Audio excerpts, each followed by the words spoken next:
Chapter 162. The fall of the Bear King was almost like flipping a switch. The shocked beasts suddenly began to release howls of rage. The beasts under the Bear King's rule especially lost control, charging forward without regard for anything. But what shocked Lionel was the direction they charged. Instead of coming toward him like he had expected, they actually charged toward the force geyser, leaving Lionel speechless. He had thought that out of some sense of loyalty, these bear beasts would go all out and fight him to the death. But it seemed that he had greatly overestimated them. Or maybe he was just lacking in understanding. Ultimately, these were wild beasts. They hadn't evolved to the point their thoughts were as meticulous as humans. Only the S-grade elites among them were slightly better, but even then, that seemed to have as many downsides and upsides judging by the way the Bear King died. It was likely that even SSS-grade beasts couldn't match up to humans in intelligence. They might only be capable of doing so after entering the realms of the fifth dimension or higher. Either way, this was a good thing for Lionel. The path toward the hive now suddenly had two massive holes in it, and there was even a horde of bear creatures opening the path for him. Taking a look over his shoulder, he found that the youths had just about caught up during his battle. After a faint nod, he bolted forward, not having time to reprimand the segmented cube for sucking up the Bear King's corpse. What the hell could he do with that poison meat? He didn't even feel like the beast crystal would be safe to use any longer. But now wasn't the time to consider any of this. There was suddenly a new challenge before Lionel now. Despite the fact the hive was now practically right before them, what would they do after entering it? And what was the situation inside? Though their large number was an asset before, if the tunnels of the hive were narrow and cramped, this advantage would quickly become a disadvantage. Lionel felt a headache coming on, but he followed the charging bears in without hesitation. He could only ignore the roars coming from the remaining 4 legions of beasts. Unlike the beasts, Lionel didn't charge into the first tunnel he could. After reaching the range of the hive, he leapt up, quickly climbing the hill-like structure and dropping down a tunnel with a fairly shallow fall.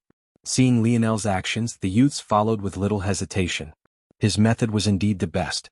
The beasts were straightforward, so they automatically entered the easiest holes of the hive, but who said they had to do so as well? Entering the darkness, Lionel suddenly felt a calmness still his heart. He almost felt right at home. How long had he spent in those dark Mayan tunnels, using nothing but his sharp senses to navigate his path ahead? He had an instinct to run forward as quickly as possible, but Lionel didn't do this. Instead, he turned around and held his ground, waiting for the youths who followed in after him. The tunnels were wide enough for about 4 robust males to walk shoulder to shoulder at once. Not too narrow but also not too large. While this was a bit of a disadvantage with their numbers being about 80, it was a disadvantage the enemy had to contend with as well. Though Lionel's approach sent them away from the majority of beasts, he would be too naive if he thought that not a single one would follow them in. He could sense that the Spider King hadn't approached the hive for whatever reason, but this was good news. He wouldn't know how to deal with that Beast King's poison breath in such a small place. If it really came, he would have no choice but to run. At that moment, the first line of youths caught up with Lionel.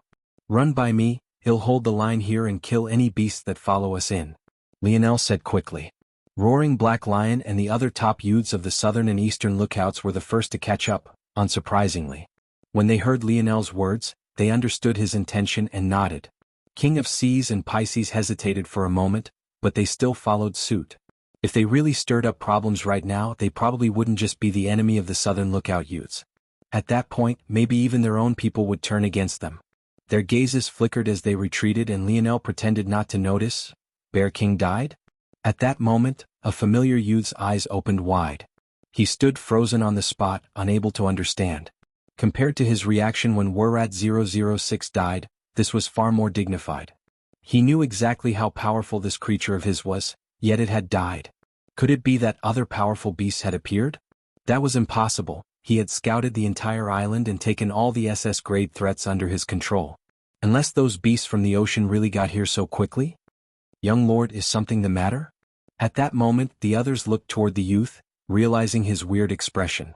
They all understood that something outside of their expectations must have happened. The group that had been traveling down a particularly dark tunnel couldn't help but pause their steps. The young man stood silent for a long while, not responding to the questions his subordinates had for him. He was trying to decide whether or not he should call in the other Beast Kings to deal with this potential threat, but in the end he shook his head. Since only Bear King died, it likely meant that the Beast Kings had come together to deal with the situation. If he called them in now, it might very well be allowing that creature a chance to enter where it might not otherwise be able to. Lionel had always assumed that the beasts were waiting outside the hive for a specific moment. Maybe the force geyser was dangerous, or maybe the mine it originated from wasn't perfectly ripe yet. Aside from this, he hadn't thought of another possibility. The possibility that the Beast Kings were guarding the entrance at the request of their master. The youth looked up from his thoughts. Let's go, we need to explore these tunnels and find the path toward the Force Crystal Mine faster. The guards around the youth looked toward his multi-lens monocle and didn't dare to disobey. Chapter 163. Lionel sat at a corner of the cave, breathing heavily. Compared to a few hours ago, he was in a far sorrier state. At least he looked to be. Though his clothes were fairly clean due to the abilities of his chain necklace, the rest of him was dead tired.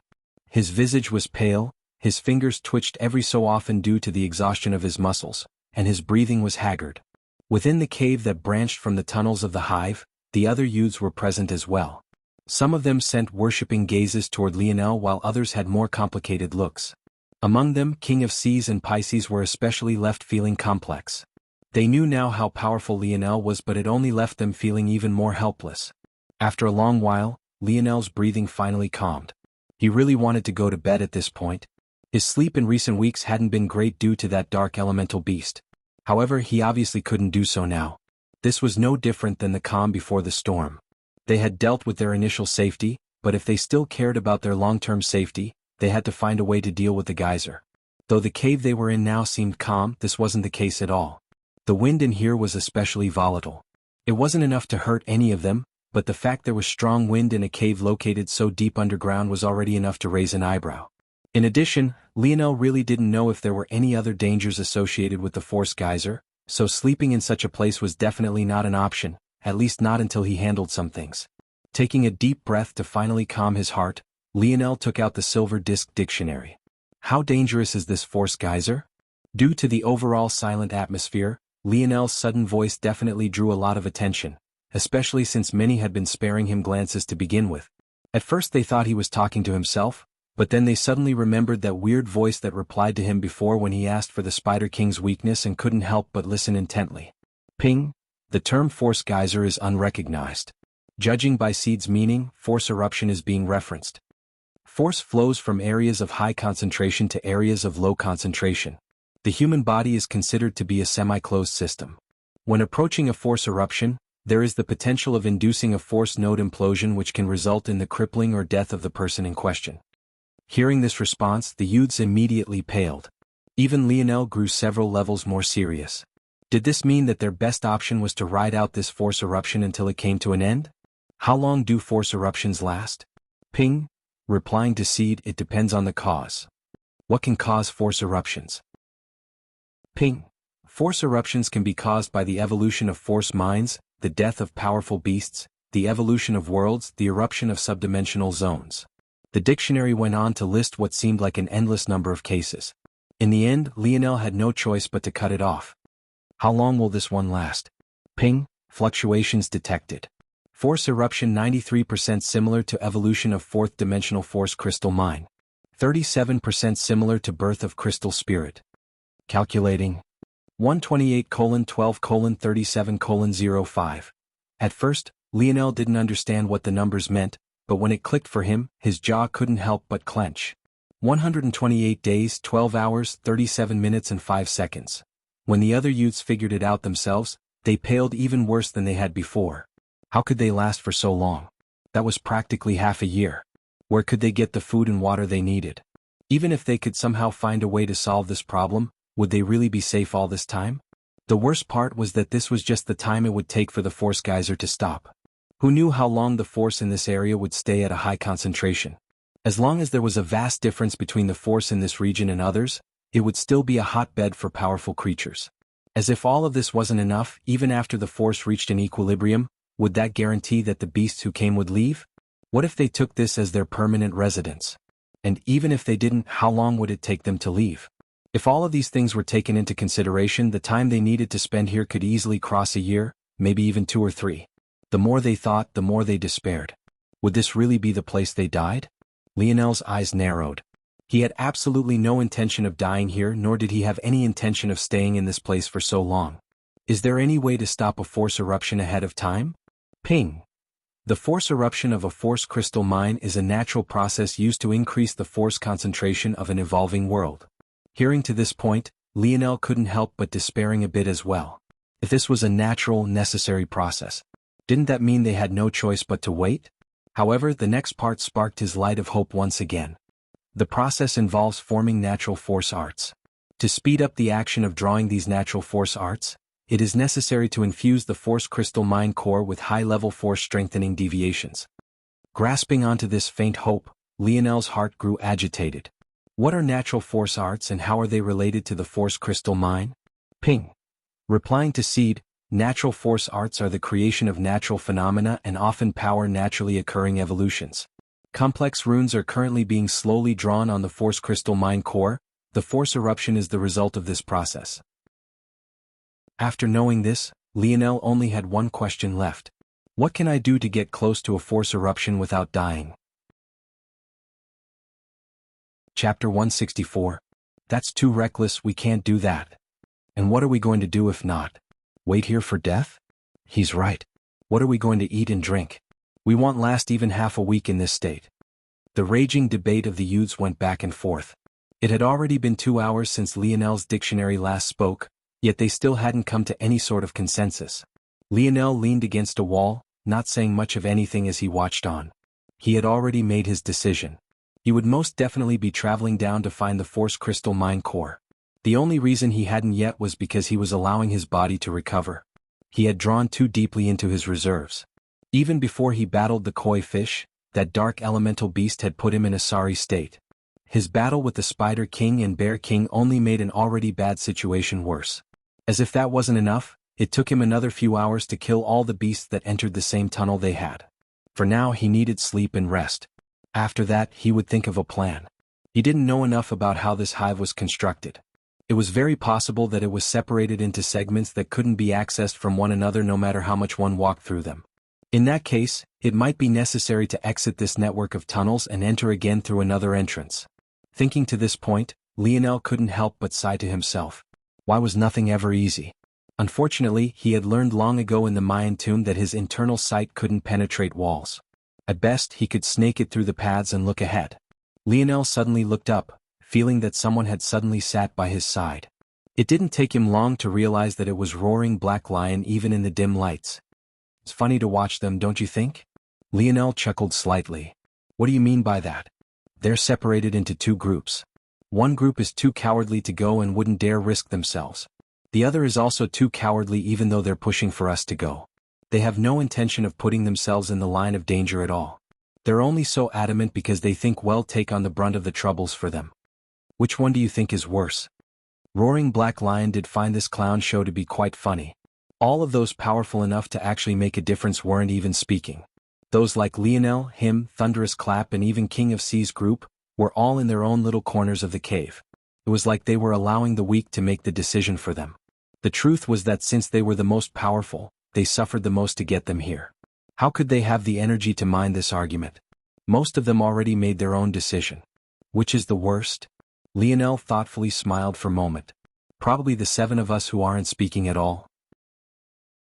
Roaring Black Lion was shocked by Lionel's response for a moment before he broke out into laughter. Interesting. Though Roaring Black Lion's laughter caught some attention, it wasn't long before the heated discussion continued. He felt that Lionel wasn't wrong.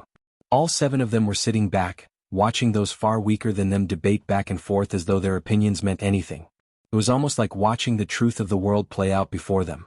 How often did the weak argue their points, hoping to make their voices heard, only for those at the top to completely ignore them and move along as they pleased? The common people probably lamented this about their politicians all the time. Lionel sighed. He couldn't help but think of the deaths of all those commoners on the Paradise Islands. Was that really the only way to do things? If his father wasn't from a higher world, would he also be so unlucky? Sometimes he couldn't help but think he wasn't very special. Maybe one could say he worked hard, but he definitely wasn't the hardest worker.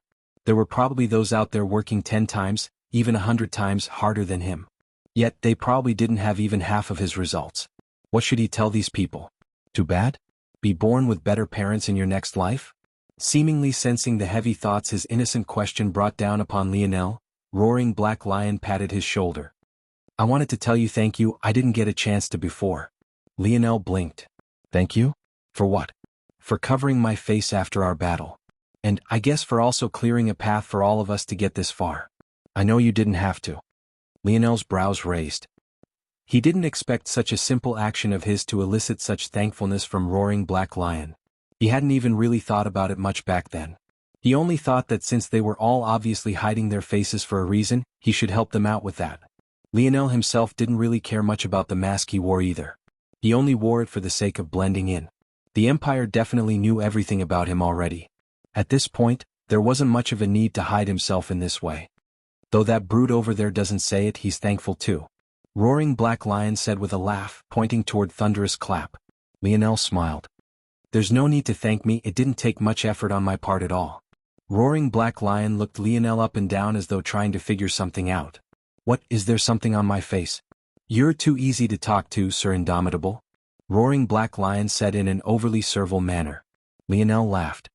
I didn't even pick that name, didn't you guys pick it for me? Who the hell would give you that name? Stop bullshitting. The laughter of the two men seemed to ease the tension they were feeling. However, Lionel didn't expect that another would sit beside him at this point, and it would actually be Flowing Wind. Chapter 165. Hey, what do you think you're doing here, little vixen? Roaring Black Lion had an immediate reaction to Flowing Wind's appearance. It was clear that he didn't like her much. Nobody's here for you, you brute. Don't even know how to treat a lady. Roaring Black Lion was stunned speechless for a moment. Wasn't this the same woman who told him he wanted to see him break her in half? She practically had an innuendo fitted into her words every other sentence. Why was she pretending to be prim and proper now? Wasn't this too shameless? But when he saw how she wanted to get close to Lionel, he couldn't help but roll his eyes. This little vixen really was too shameless. Lionel sensed the soft mounds pressing against his arm. He had been forced to throw away his shirt, so his torso was still completely bare at the moment, making the sensation especially tantalizing. Lionel shifted away slightly, causing Flowing Wind to pout. Unfortunately, she couldn't see Lionel's reaction with his mask. But she subconsciously thought that he was embarrassed. Flowing Wind's gaze swept over Lionel's toned torso, her eyes lighting with an appreciative gaze. It seemed she liked what she saw, maybe a little too much. They call you Indomitable? Unfortunately. Lionel mumbled. Flowing Wind was confused by this response, but it only made her more interested in Lionel. You're quite powerful. Usually they don't let those as powerful as you out. How'd you manage to come here? Flowing Wind asked curiously. I was kidnapped. Lionel mumbled just as unenthusiastically. He wasn't sure what Flowing Wind meant by those words, but he was too lazy to ask. Anyway, I'm going to sleep. I haven't had a good night's rest in too long. Let me know what happens while I'm gone. Before the two could wonder what Lionel meant, he got up and moved to an empty corner of the cave, allowing the segmented cube to take him in. The youths watched on as the segmented cube unfolded, taking up about a 10-meter region. This was at least 10% of the cave, but no one dared to feel dissatisfied. Without Lionel they wouldn't have even made it so far. Roaring Black Lion and Flowing Wind's gazes met without Lionel between them, sparks flying. Aren't you going to scram now? Flowing Wind giggled as though she hadn't heard the words. Is that friend of yours gay? Roaring Black Lion was stunned speechless. What the hell was wrong with this woman? Even the most robust of men wouldn't care for a woman when they were that tired. There were many a fallen soldier on the battlefield that was the bedroom due to this exact reason. What a poisonous woman, poking fun at such a thing. Do you think you're that special? Roaring Black Lion retorted. Yes. Flowing Wind said shamelessly. Lionel collapsed into bed, falling into a dreamland. He felt quite thankful that that little beast that had been harassing him all this time hadn't appeared since he entered the center region of the island. While Lionel was sleeping, the commanders who were offshore of the island were battling for their lives. Violet Rain looked off into the distance toward the force geyser billowing into the skies. Her expression couldn't help but flicker between helplessness and a complicated feeling. Suddenly, another massive tentacle surged up from the turbulent sea. Damned beast, die. Her hair fluttered, turning a slight shade of dark violet. Her eyes gained the same tint as she raised her arms into the air. Violet clouds appeared above her head before a torrential rain of violet droplets fell. Screery. With every droplet that fell, another piece of flesh was melted away. In what seemed like the blink of an eye, a tentacle of over 10 meters in length became nothing more than bubbling, putrid liquid on the surface of the ocean. Violet Rain's ability was likely one of the only reasons Southern Lookout's ship had managed to last so long. The longer she kept it activated, the more toxic the surrounding waters became, and the less likely creatures were to approach them. As a result, most of the beasts took the long way around their ship, avoiding them entirely. After all, the source of the force they wanted so much wasn't coming from the commanders. However, despite this, Violet Rain's expression only grew uglier and uglier. She couldn't help but worry about the youths on the island. But she also knew that charging ahead to go to save them would only lead to her and the crew's death. Her strength wasn't far above that of the youths. In fact, she wouldn't necessarily win in a battle against any of them. Though her ability was powerful, it was also extremely taxing to use as well. It was simply impossible for her to use it endlessly. Mellow trees. What's the situation? Have you managed to call for reinforcements yet? Violet Rain called out. We're trying our best, but the force eruption is making communication difficult. We might have to leave the range of the island entirely first. No. Violet Rain vehemently disapproved. What if the youths came to the shore looking for them? At least with her here, there was a small safe haven around the poison waters she created. At least the youths would stand a chance if they waited. But if they left, what would happen to the youths? How could Violet Rain know that all of the youths she was worried about had already entered the eye of the storm? Violet Rain, we need to weigh the pros and cons here. Mellow Trees tried to persuade. Stop, stop, stop. Violet Rain waved a hand. I don't believe for a second that we are the only ones aware about this force eruption. Not only are we aware, the Eastern Lookout commanders definitely are as well. And it won't be long before the lookouts themselves are aware as well. We have to stay here and wait for reinforcements. Keep trying to see if you can get a message through. The other commanders looked at one another and sighed. Violet Rain didn't have a higher status than any of them, but she was the closest to her next promotion because her ability was rated within the S grade. For now, they could only listen to her words. Damn brat, you better not really be a spy. As long as you aren't, help those kids get out of there. Who knows how Lionel would react if he knew Violet Rain was thinking about him like this. Chapter 166. Lionel woke up, a long yawn pulling at his lips. Though he didn't sleep for as long as he wanted to, it was enough for him to regain some of his energy at the very least. He stared at the ceiling blankly, wondering what his next course of action should be. After a while of coming up with nothing, he dragged his body to the pool in the abode setting, stripping his clothes and jumping in. Before he realized what was happening, he had already fallen asleep again. When he woke up once more, he smiled bitterly to himself. It seemed that his thoughts of getting ahead of these matters could be thrown out the window now. He wasn't sure how long he had been asleep, but it was most definitely at least a day, maybe two. With a sigh, he stood and stretched. One would expect his skin to be a bit prune-like after staying in water for so long. But it seemed that this water was quite special. What to do? What to do? Lionel knew he needed to find the source of the force geyser, but this was easier than it sounded. Though the force geyser blew a hole through the hive, if Lionel approached it from the outside, he would only be asking for death. According to the dictionary, the only way to protect oneself against a force eruption was to form what the dictionary called force skin. This was apparently a force manipulation type technique. Force skin added a layer of protection to one's body using force.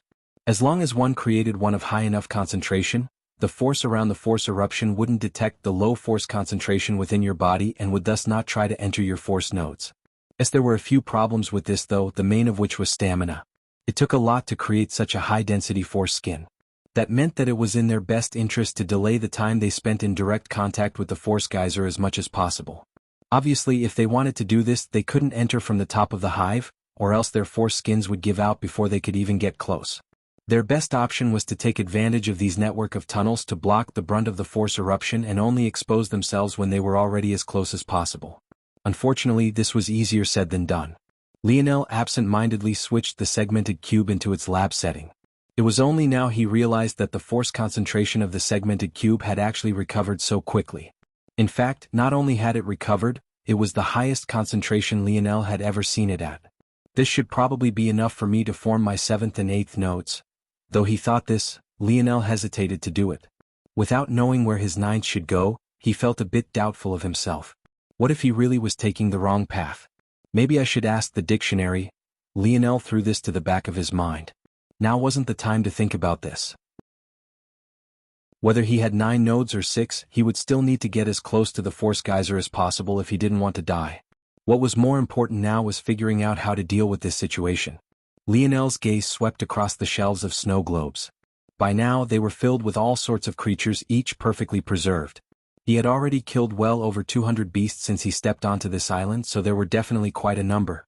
Suddenly Lionel's eyes widened when his gaze landed on the snow globe housing the SS-grade koi fish's beast crystal. Now that he knew that even the Spider King was only of the S-grade, albeit of the elite S-grade, Lionel had a feeling the koi fish was probably just of the elite S-grade as well. He didn't believe there was a big difference between the two, it was just that the Spider King's ability was too troublesome to deal with. However, this wasn't the reason Lionel reacted like this. The moment his eyes landed on the beast crystal, an idea popped into his head. Hadn't he ignored King of Seas and Pisces' displeasure precisely so that he could use this beast crystal to create an escape-type treasure? What if instead of using it to escape, he used it to carve a straight line toward the force geyser instead? Lionel's eyes glowed like 2 bright torches when he thought to this point. He got so excited that he stirred his aching body a bit too much, causing a jolt of pain to knock him back into reality. Having the idea is one thing, but executing on it is a completely different matter. I also don't know if I have the necessary materials to make such a treasure. Lionel's brow furrowed, but then he suddenly thought of something.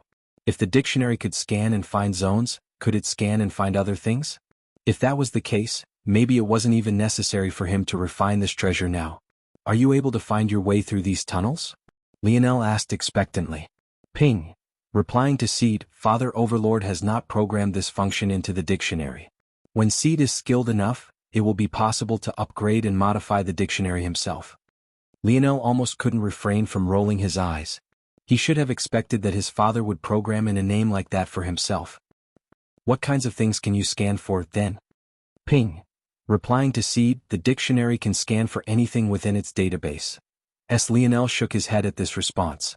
Clearly this was making things more complicated than it needed to be. Essentially, this dictionary had the technology necessary to scan these minds, but not the programming necessary to turn this into useful information for him.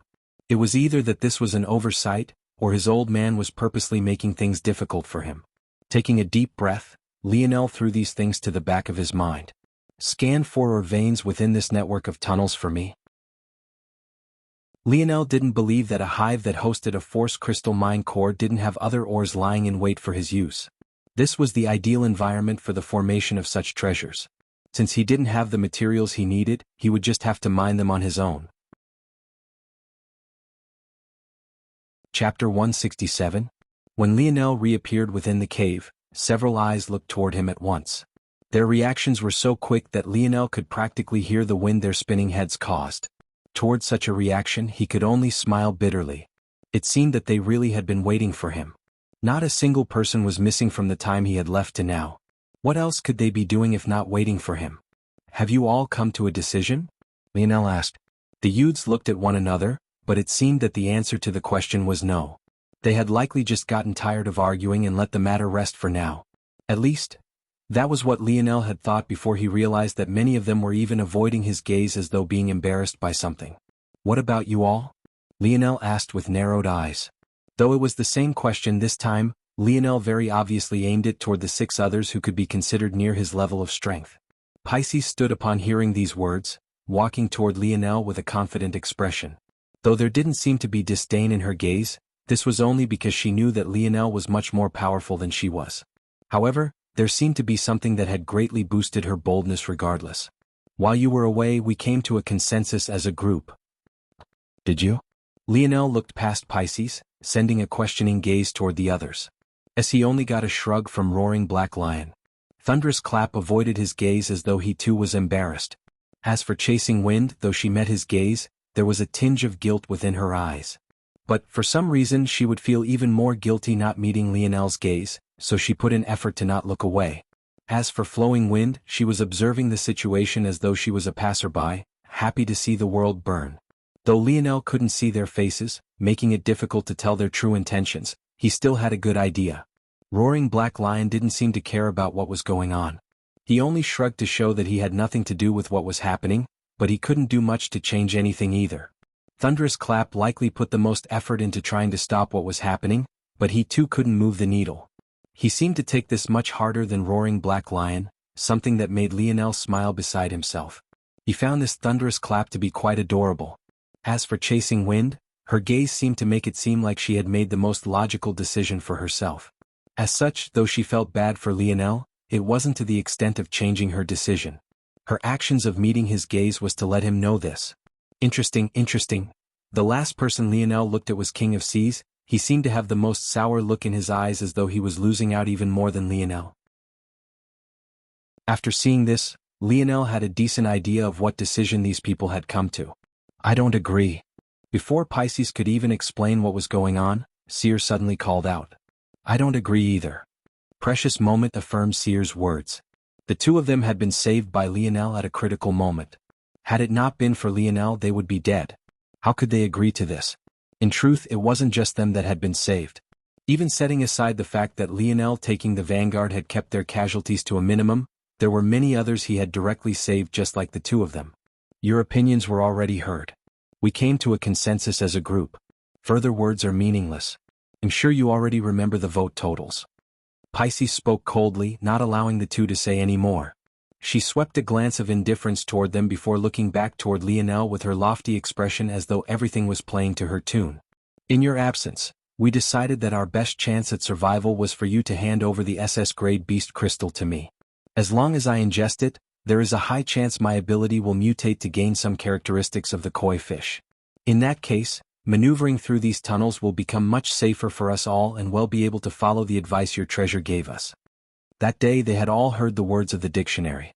So, they knew well the importance of approaching as closely to the force geyser as possible before facing its direct might. If Pisces could awaken this ability, it really would be their best chance. Lionel didn't have much of a reaction to this. Instead, he looked toward King of Seas. And why did everyone choose you and not him? A tinge of red flashed by King of Seas' gaze. It seemed that he now hated Pisces just as much as he hated Lionel. But there was nothing he could do about it anymore. Pisces sneered, thinking that Lionel wanted to sow discord.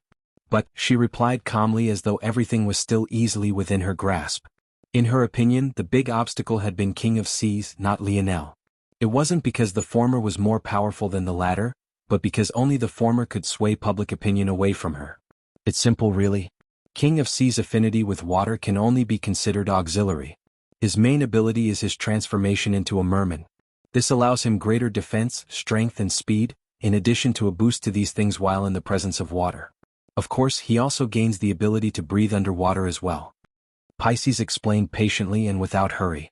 However, water manipulation is my main ability. Compared to him, the likelihood of my ability mutating is far higher. So, if we were to take a chance on anyone, it should most definitely be me. Numerous people nodded to this, even chasing wind.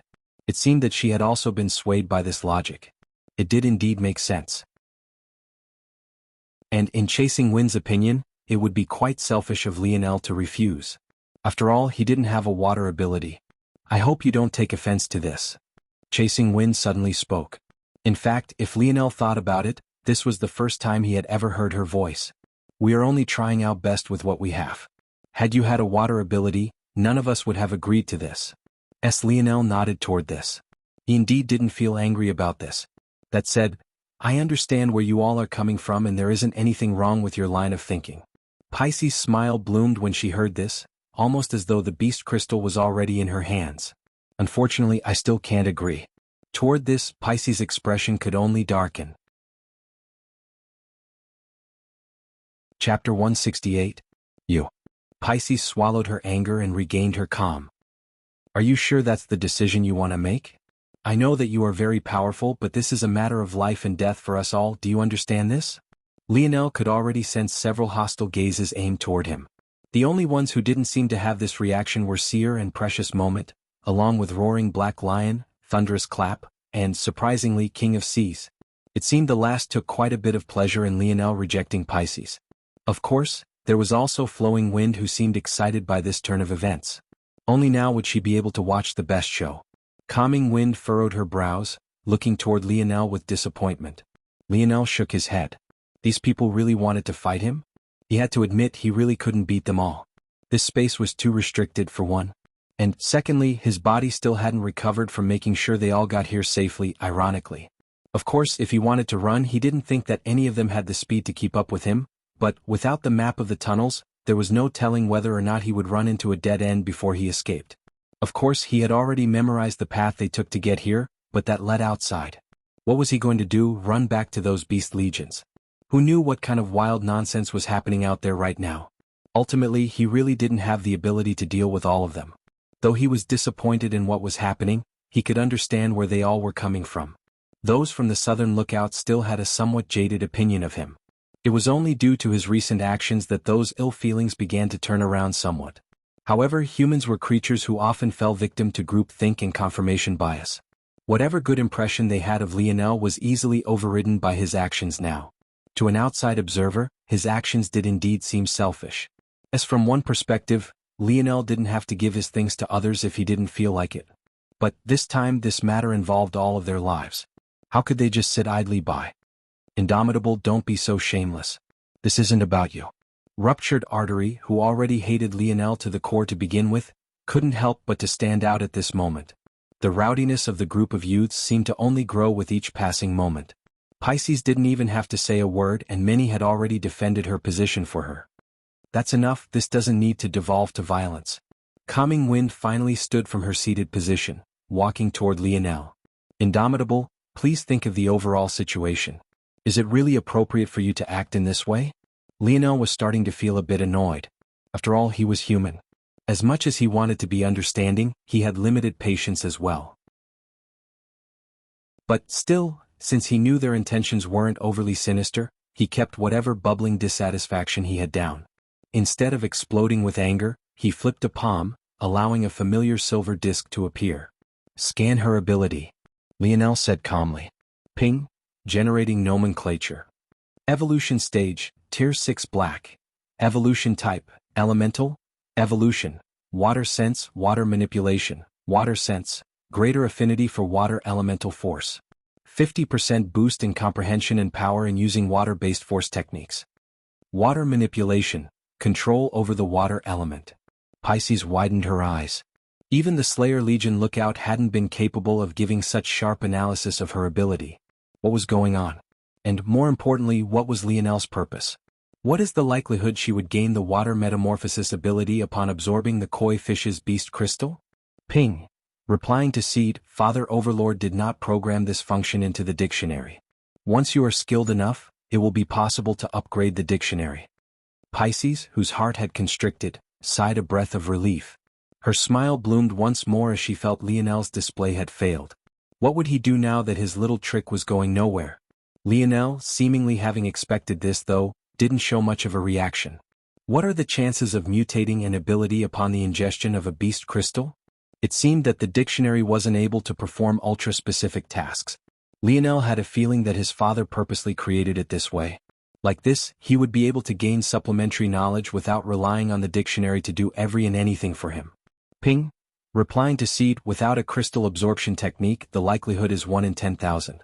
With a crystal absorption technique, the odds are closer to 1 in 10. Pisces' expression, which had just regained some color, paled once again. She definitely didn't have such a technique, or else she definitely wouldn't have reacted this way. But after a moment she recovered again. I get it, you've proved your point, Pisces said calmly. But, compared to you who has a 0% chance, my odds are still better. Those who had begun to falter after hearing the odds steeled their hearts. Pisces was right. A 1% in a 1% chance was still better than a 0% chance. Lionel pretended as though he hadn't heard Pisces.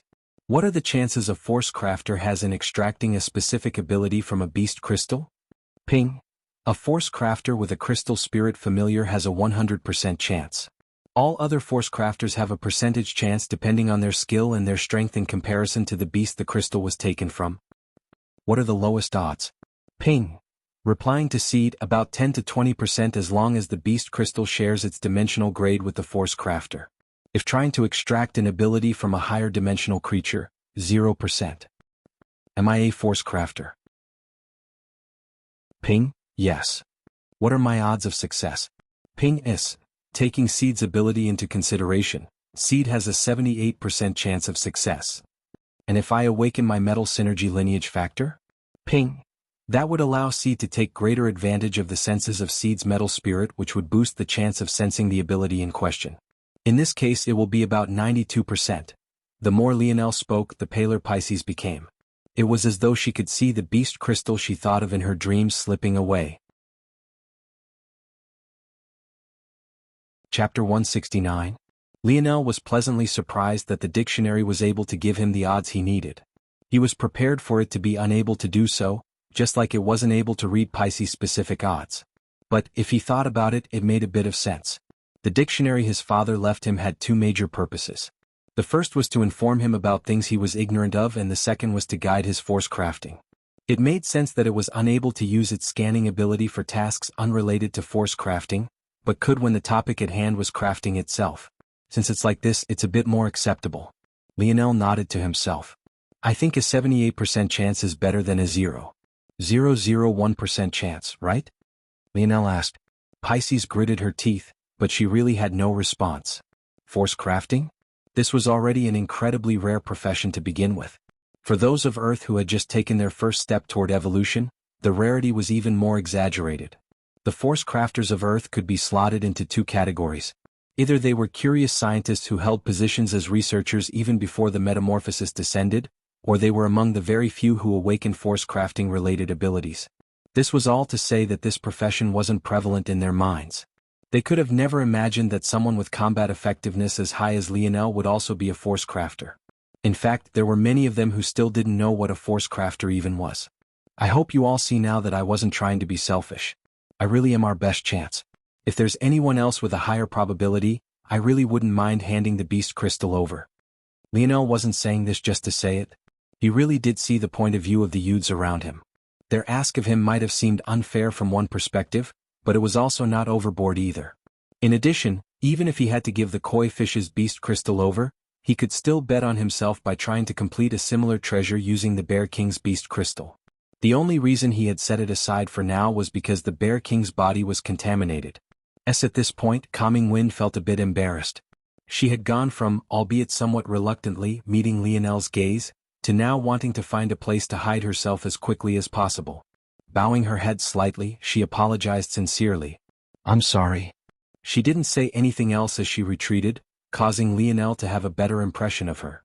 It seemed that the youths from the southern lookout really weren't bad. It's not a big deal, I didn't take any of it personally, Lionel replied, causing many to sigh a breath of relief. The gritting of Pisces' teeth was practically audible. She had been so close, all for it to come crumbling down. How can we take your treasure's word seriously? How do we know you didn't make it say that? The moment she spoke these words, she instantly regretted it. Her hatred had clouded her vision, causing her to say something stupid. At that point, it wasn't just Lionel who looked toward her with a weird gaze. If she didn't trust the dictionary so much, why did she use its words as an excuse before when she thought getting the beast crystal was possible? It seemed more than a little selfish to say something like this now. Forget it, do whatever you want. Pisces was unwilling to hear the response she was sure she'd receive, so she cut her losses quickly, retreating to her previous sitting position. Lionel sighed when he saw the animosity in her eyes. Everything had been so much easier before the metamorphosis. I still need some time to finish the craft. A few days to find the materials I need and another few days to blueprint everything. And at most a week it should be completed. The youths nodded toward Lionel's words, but they were still feeling a bit anxious. It had only been 2 days since they entered this cave, but there were already many problems to face. Many of them wanted to wash themselves but had no place to do so. Compounding with that, there was no place for them to release themselves, so many had to travel out of the cave to find uninhabited corners to release their bowels. It was the kind of situation that most definitely couldn't last for very long. Luckily, many of them had come with abode-type treasures. After all, they knew comfort would be a luxury on the hunt. It was thanks to this that things were somewhat better. But the reserves of water and food would be quickly eaten into. Seeing this, Lionel knew he had to settle their hearts. So, without hesitation, he took out 3 large beast corpses. Those of you with fire abilities, help the others separate out and cook this meat. Don't worry, I have enough meat to last us a few months. As for water, Lionel turned to gaze toward Pisces. I hope that Pisces will help us out with this. With the density of force in the air and the help of your ability, I'm sure that condensing large amounts of water from the air shouldn't be a problem, right? Pisces' eyes flashed with a clever glint. but in the next moment she poured a bucket of cold water over her own schemes. The same way she could use public opinion to sway Lionel, Lionel could do the same to her as well. In fact, it was even more effective on her since Lionel was so much stronger than she was. If she really tried to withhold water from these youths, her ending wouldn't be very good. In the end she could only nod. As Lionel smiled brightly, taking off his mask. The youths were stunned by this, not thinking he would do such a thing. So handsome. Flowing Wind's eyes lit up as though she wanted to eat Lionel up from where he stood. You can all call me Lionel. We're all in this together. Lionel said lightly. I'm not here to lead you all, nor will I make you do anything you don't want to do. As long as we stick together, getting out won't be a problem. I promise. Tisish, you pretty playboy. Roaring Black Lion said. Don't you know saying such flowery words only makes them want to follow you more? His sudden comment made many look at one another and burst into laughter. It felt like a weight that had been on everyone's shoulders suddenly dissipated. Chapter 170. After settling everything, Lionel stepped out from the cave, numerous eyes on his back as he vanished into the darkness. Watching his receding figure, King of Seas couldn't help but laugh. It seemed he got a kick out of seeing Pisces eating shit. All the anger he had had in the past day vanished into thin air, leaving him feeling comfortable. It could only be said that humans were indeed weird creatures. King of Seas had gone from hating Lionel's guts to supporting him in the span of a day. As for Pisces, she could only hatefully glare in Lionel's direction, but there was nothing she could do. Just like the logic had once been on her side, it was now on his. As if that wasn't bad enough, she didn't expect Lionel to have so much charisma. Lionel leisurely strolled through the dark tunnels. Though he was still feeling the pain of his injuries and there was a severe lack of light in his surroundings, he was quite comfortable now. This might be a better opportunity than I originally gave it credit for. Lionel smiled so widely his eyes squinted. The reason Lionel was so happy was because when he asked the dictionary to scan the surroundings for veins, the results had been far beyond his expectations. The hive was practically a treasure trove. Though the force eruption was only now occurring, it could be said that this force crystal mine had been maturing for a long time already. As a result, this was the best environment Earth had for the creation of fourth-dimensional minerals. Not only was the presence of pseudo-fourth-dimensional minerals incredibly high, but there were even some veins that had already manifested true fourth-dimensional minerals. As it could be said that Earth's progress in metallurgy was far beyond that of many worlds of their stature. However, the fundamental truth was that these alloys were still fragile in the face of force. This was why Lionel had to fuse herb ore into the alloys he took from the sniper rifle. If he didn't do this, his pistol crafts would have been even more fragile than they were now. However, if Lionel were to use pseudo and true fourth-dimensional metals in his crafts, he would be able to create higher-grade crafts with less effort. In addition, even though fourth-dimensional metals he was still too weak to refine could be saved for the future.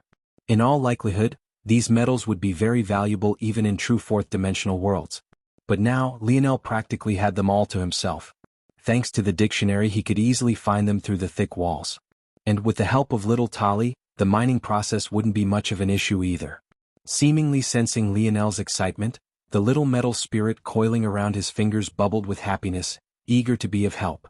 Lionel smiled lightly, watching the little guy play around his hands. Alright, the first target is the closest, a vein of whispering breeze or... Lionel quickly made his way forward. He ran into several dead ends at first since the dictionary could only point him in the general direction, but he eventually inched closer, memorizing the pathways as he went along. Soon, Lionel had made it to a seemingly ordinary wall of earth. Other than being slightly damp and cold to the touch, there was nothing different about it. But Lionel trusted the dictionary. Alright little guy, let's start.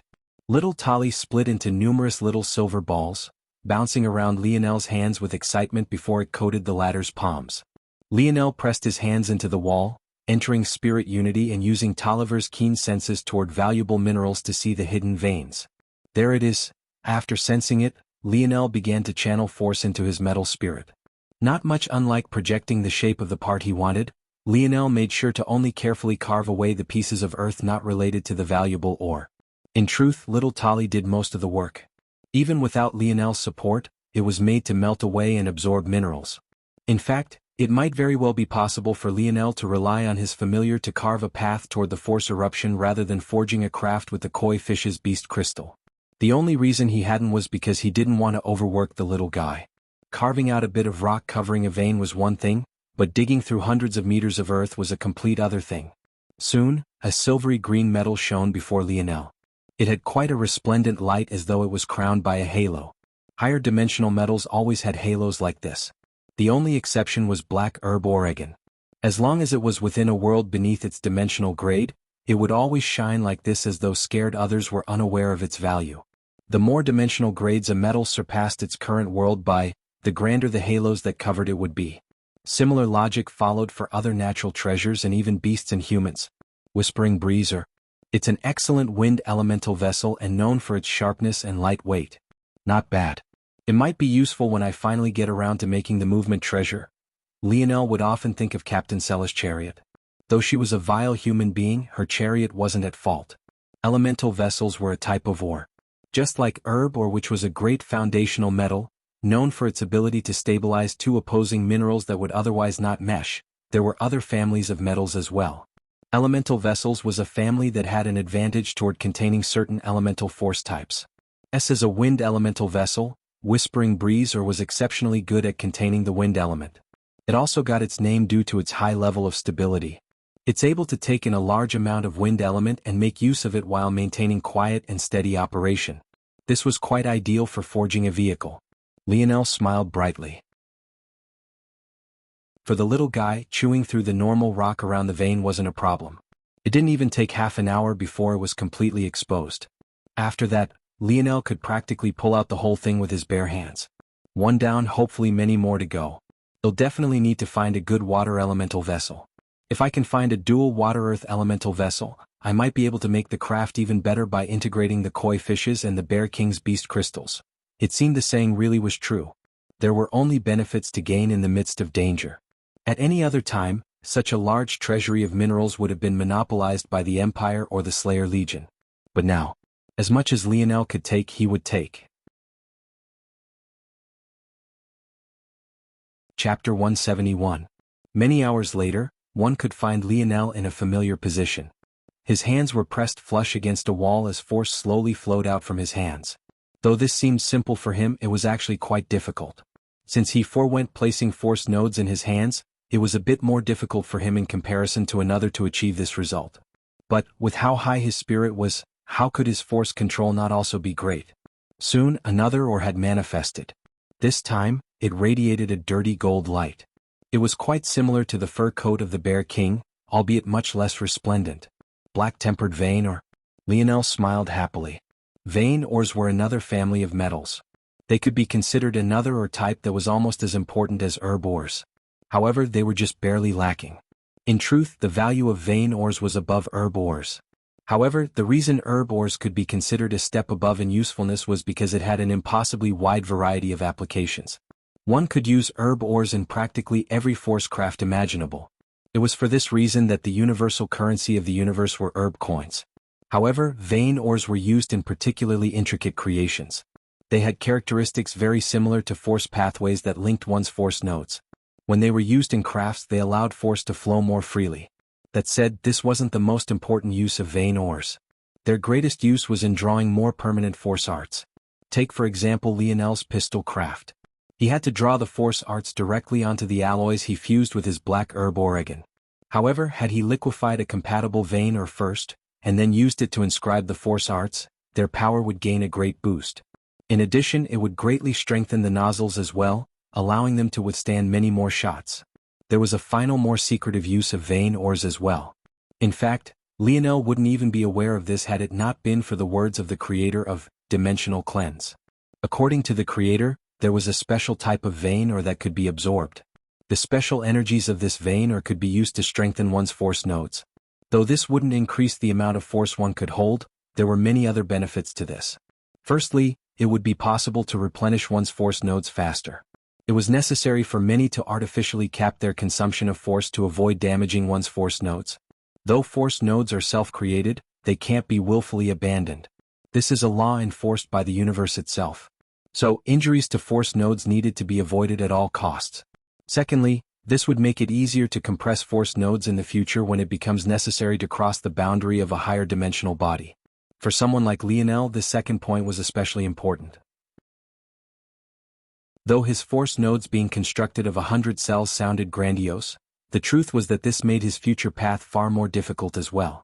The more force he had, the harder it was to compress, and the more pressure there would be on his body. The third reason was enough for any force cultivator to go wild with greed. Everyone was limited in the number and length of force pathways they could create. Especially in the beginning phases of creating a fourth-dimensional body, many could only connect their force nodes via a single path. But this greatly limited their force-wielding abilities. With the help of a special vein it was possible to create many more force pathways, allowing one to unlock many force-wielding abilities usually reserved for higher-dimensional warriors. This aside, there was a fourth reason that would greatly benefit Lionel even now. If his force nodes were sturdier, wouldn't it also be much easier to withstand the force eruption? Unfortunately, black-tempered vein wasn't the vein he needed to undergo this process. In addition, according to the author of Dimensional Cleanse, it was best to wait until forming all 9 nodes before undergoing this tempering process. So, no matter how eager Lionel was for this benefit, he could only throw it to the back of his mind. Alright, I think I've cleared out all the ore veins in this section of tunnels.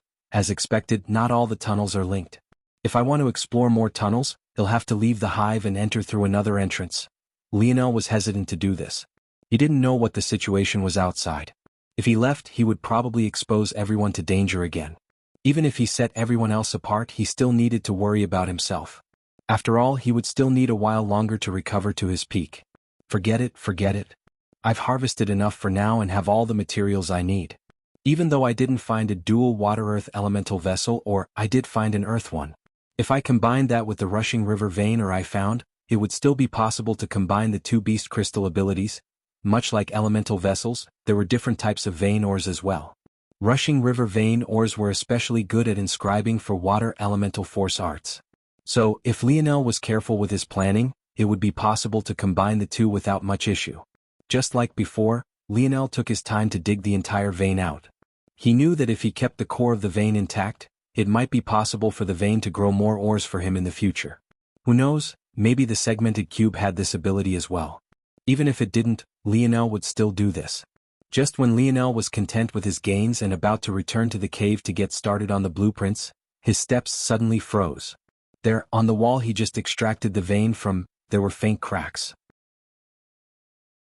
It was incredibly difficult to spot, but there seemed to be a faint light coming from the other side. If it wasn't for the fact most of the hive was so dark, it wouldn't have been so hard for Lionel to spot the cracks because even if his side was dark, the other side would be flooded with light. This part of the wall is so thin? I can probably pass my internal sight through then to see if it's worth getting little Tolly's help to knock it away. It might not necessarily be a good thing to have a path to another network of tunnels. After having this thought, Lionel snaked his internal sight forward, passing through the gaps to see what was on the other side. But the result left him stunned speechless. Not only was the other side almost like an entire separate world, what shocked him the most was that there were actually other people there. Not just the fact they were other people, but the fact they were other people with characteristics Lionel was all too familiar with. Red hair, red eyes. The Brazinger clan. Chapter 172. Lionel was shocked. The very last group of people he could have ever expected to find here was the Brazinger clan. Wasn't this the personal island of the Slayer Legion? Didn't they monitor it? Were they really so incompetent to allow others to sneak in here so easily? Lionel had already had a hard time taking the Slayer Legion seriously, but it felt as though their every action really only made him look down on them more. After a while he calmed himself. He realized that he had only reacted like this because of how hard the past few days had been. It seemed that even he needed someone to vent his frustration on. Stay calm. Lionel closed his eyes, steadying his breathing and his heart rate. He had already promised himself to remain calm in all things. It was still hard since he was just an 18-year-old boy, but not everyone was made perfect in a day. In time, he'd temper his disposition. After Lionel steadied himself, he began thinking of what could possibly be happening here. He doubted that the Brazinger clan had come in after them. There was a high probability they had come here first.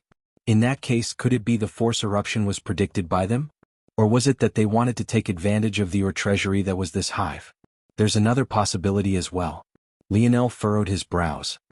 According to Old Hutch, things aren't so simple as they seem on the surface. Could it be that these Project Hunt Islands were never the sole property of the Slayer Legion to begin with?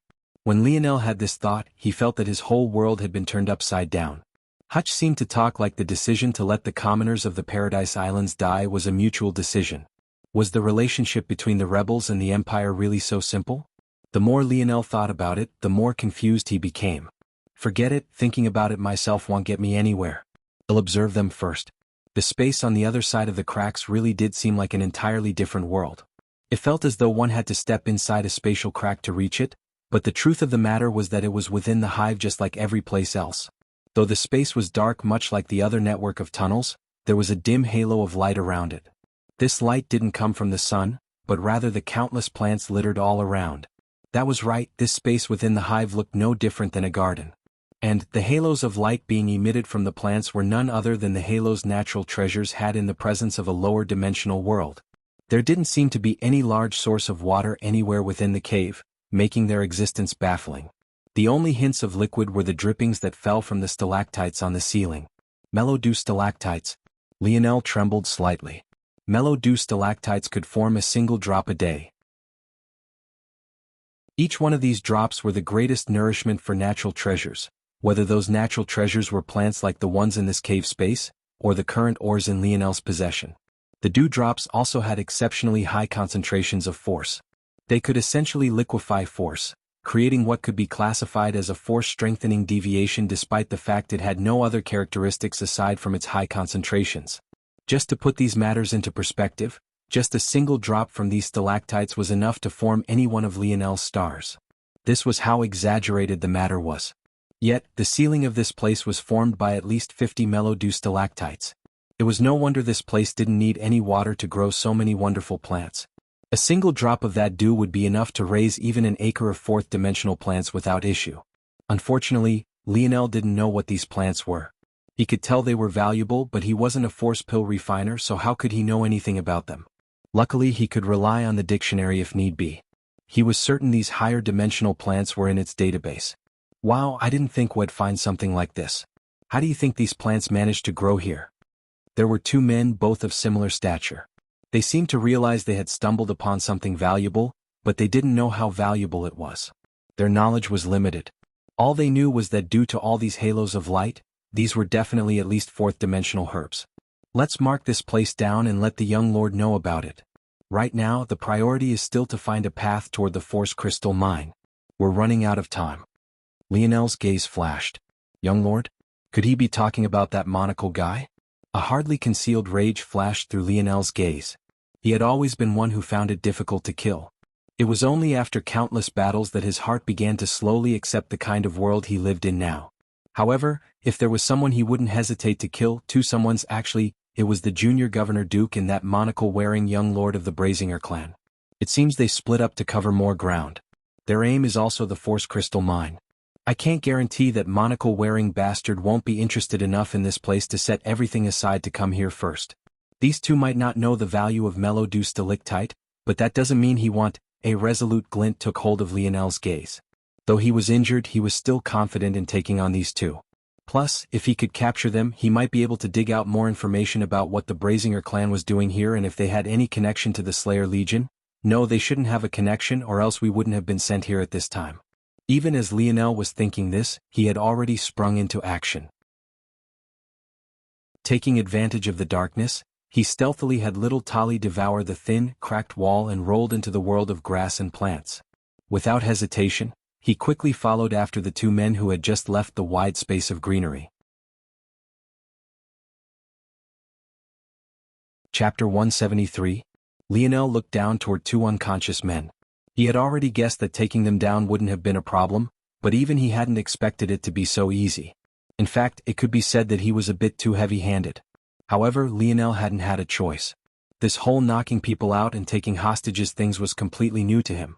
TV shows always made it look so easy. Just a simple karate chop to the back of the neck, right? So why had it given him such a headache? Forget it.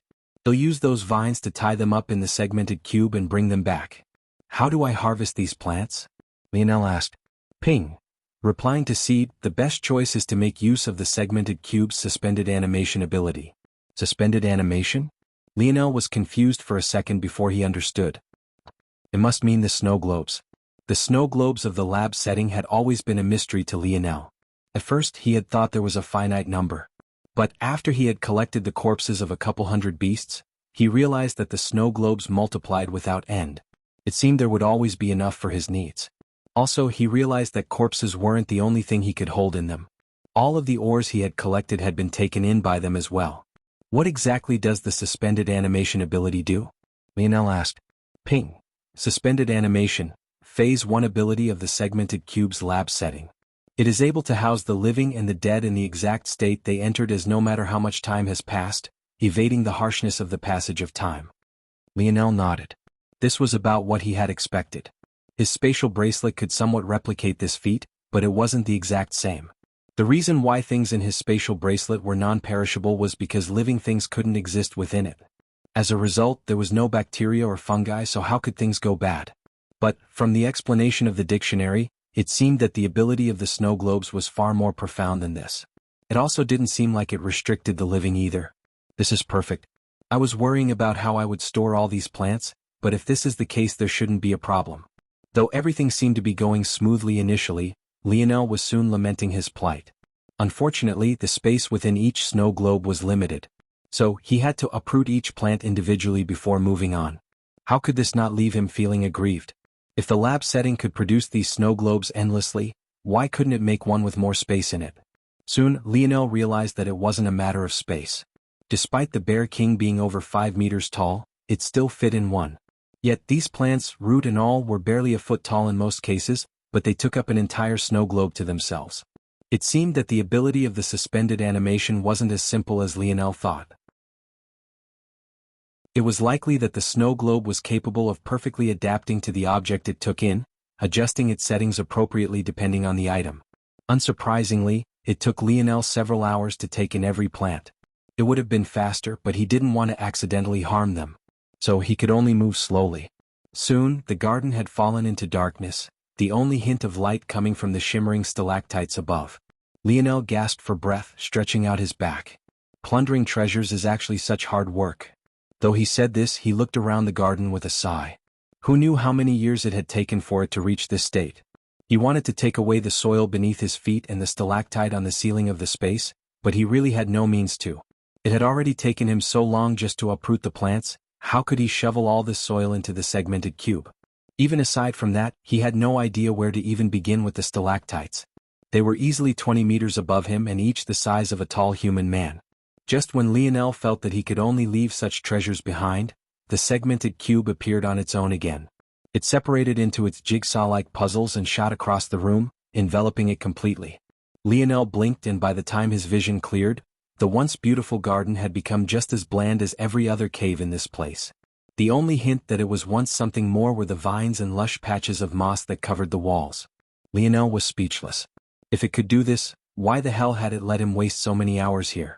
Forget it, all the things his father left him were too mischievous. He couldn't help but feel that they were making fun of him at every corner. Let's clear out the ores in this network of tunnels then return to the group. I shouldn't leave them for so long. Lionel didn't hesitate any longer. He didn't know how long it would take for the rest of the Brazinger clan to notice the absence of their 2 family members, so he worked quickly, exploring the new network of tunnels. His luck was great. He managed to find a water elemental vessel. Though it would have been better to find a dual water-earth elemental vessel, having a water and an earth elemental vessel was definitely the second best option. He also found more vein ores that would give him greater flexibility in the force arts he could draw and even found a few large deposits of herb ores. It was clear that this network of tunnels was more greatly influenced by the force eruption and thus had more treasures. As expected from this conclusion, Lionel found that this network of tunnels had several paths leading several tens of meters downward. Since this is the case, it'll be easier to make it to the Force Crystal Mine if this is our starting point. Lionel quickly made his way back to where the garden once was. Then, making use of the vines and bits of moss that remained, he cleverly covered up the hole he had come from. Afterward, he made his way back to the cave the youths had taken as their base. Chapter 174. Wake up. Lionel spoke coldly, pouring a bucket of frigid water he had gotten from Pisces over the heads of the 2 Brazinger clan members. In truth, Lionel had no need to get his water from Pisces, he only did it as a show. Since he had the black-grade soothing waters pool, he was much better off than those drinking normal water. Still, he made a show of politely asking Pisces for water every day to try and smooth her attitude out a bit. Like this, it was much easier to maintain the balance of the group, and it made her feel more comfortable thinking she had a modicum of power over him. Though, if Pisces knew that the precious water she so graciously bestowed to Lionel was being used in this way, it could be imagined how she would react. The two Brazinger clan men were startled awake. Their first attempt was to move, but upon realizing their hands and feet were bound, a tinge of fear colored their hearts. Lionel wasn't worried that one of their abilities could help them escape. Before he woke them up, he had the dictionary scan them. The one with the more square jaw had an auxiliary type ability that made his neurons fire faster, thus giving him greater reaction time and greater thinking speed. The one with the slightly thinner face had a vibration type ability. This one was a greater threat, but Lionel had already crafted the cuffs on his hands to be beyond his ability to vibrate out of. After realizing that the two of them had been captured, the two clan members glared toward Lionel. But inwardly they were feeling confused. There were others here? How was this possible? First, tell me your names. Lionel asked simply. After a while, it became obvious to Lionel that they had no intention of responding to him. But, seemingly having expected this result, he only nonchalantly nodded. With a wave of his hand, the poisoned corpse of the Bear King appeared, causing the two men to pale. This poison is pretty tyrannical, don't you think? Lionel said casually. After a few moments, he stood and pulled the thinner man away. At such a sight, the square-jawed man trembled violently, the fear evident in his eyes. No. I'll tell you my name. Unfortunately, no matter how hard he struggled, he and Lionel still vanished, leaving the square-jawed man in a sorry state. He was so scared that he directly fainted, unable to maintain his consciousness. However, he had no idea that Lionel and the thin-faced man had simply gone to the abode setting, letting his fears stew. Oh, you'll tell me your name now? Lionel asked. Yes. My name is Sherry. A weird expression coated Lionel's visage at these words. Sherry? That meant darling in French. The man sure had quite the unique name. All right then, Sherry, I have a few questions to ask you. You'll answer them honestly, right? Right. Good. Lionel nodded in satisfaction. It would be a shame if the stories of you and your partner didn't add up, right? Hearing this, Sherry's trembling became several times more violent. He had indeed only planned to tell Lionel part of the truth. But what if his partner didn't tell the same lie he did? Then wouldn't he be asking for his own death? This kid was so sinister. He suddenly understood why it was Lionel had separated them. It wasn't so that he could kill him, but rather so that they would have no idea what story the other told. Like this, if they wanted to live, they would have no choice but to say the truth, because the truth was the only thing they could guarantee the other would know. Having thought this far, any thoughts of struggle the man had suddenly crumbled. He was a member of the Brazinger clan. How could his will really be so fragile? Unlike those who grew up in Earth's common society, they from hidden families had completely different upbringings. They had been ready for the descent of the metamorphosis since long ago and had begun training since their birth. That included him despite the fact he was only from a branch family. Much of his fear had just been an act to get Lionel to lower his guard. Maybe then he could find a chance to escape. But who knew this teenage boy would be so cunning? Seeing Sherry's flickering gaze, Lionel grinned, causing the former to shudder. My name is Jian. Please forgive me. Lionel laughed at this. So this Jian was trying to make fun of him by having him call him Sherry? What a conniving fellow indeed. Jian shivered. He had no idea if his partner would expose his name as a lie, so how could he continue to hold back? Good. Lionel walked to the bathhouse that held the soothing waters pool and threw Jian against the tiles. Then he found a stool and sat down. Jian's shivering grew fiercer. This time he didn't have to fake it. What place could be more convenient for clearing up a dead body in comparison to a bathroom? Since we're both on the same page, there's really no problem, right? I can see that you're not a useless person, so you already know that everything I ask you, I will ask your partner. Be sure to be honest with me. After all, I may not have a great ability, but the one thing I do have is a great memory. Jian nodded outwardly, but inwardly he was cursing. Didn't have a great ability? He took them both down before they even knew what was happening. They didn't even have a chance to use their abilities before their worlds went black. How was this not having a great ability? Alright, first question. Did that monocle-wearing bastard come here with you? Jian's eyes widened. The killing intent coming from Lionel enveloped him completely, causing his heart to shudder.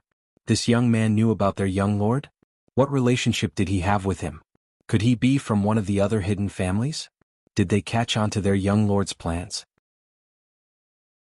According to the agreement, only the younger generation of their family's main branches could interact with the world until the fourth-dimensional metamorphosis was complete. So could this kid be a young lord from another hidden family? Chapter 175. He'll take that as a yes.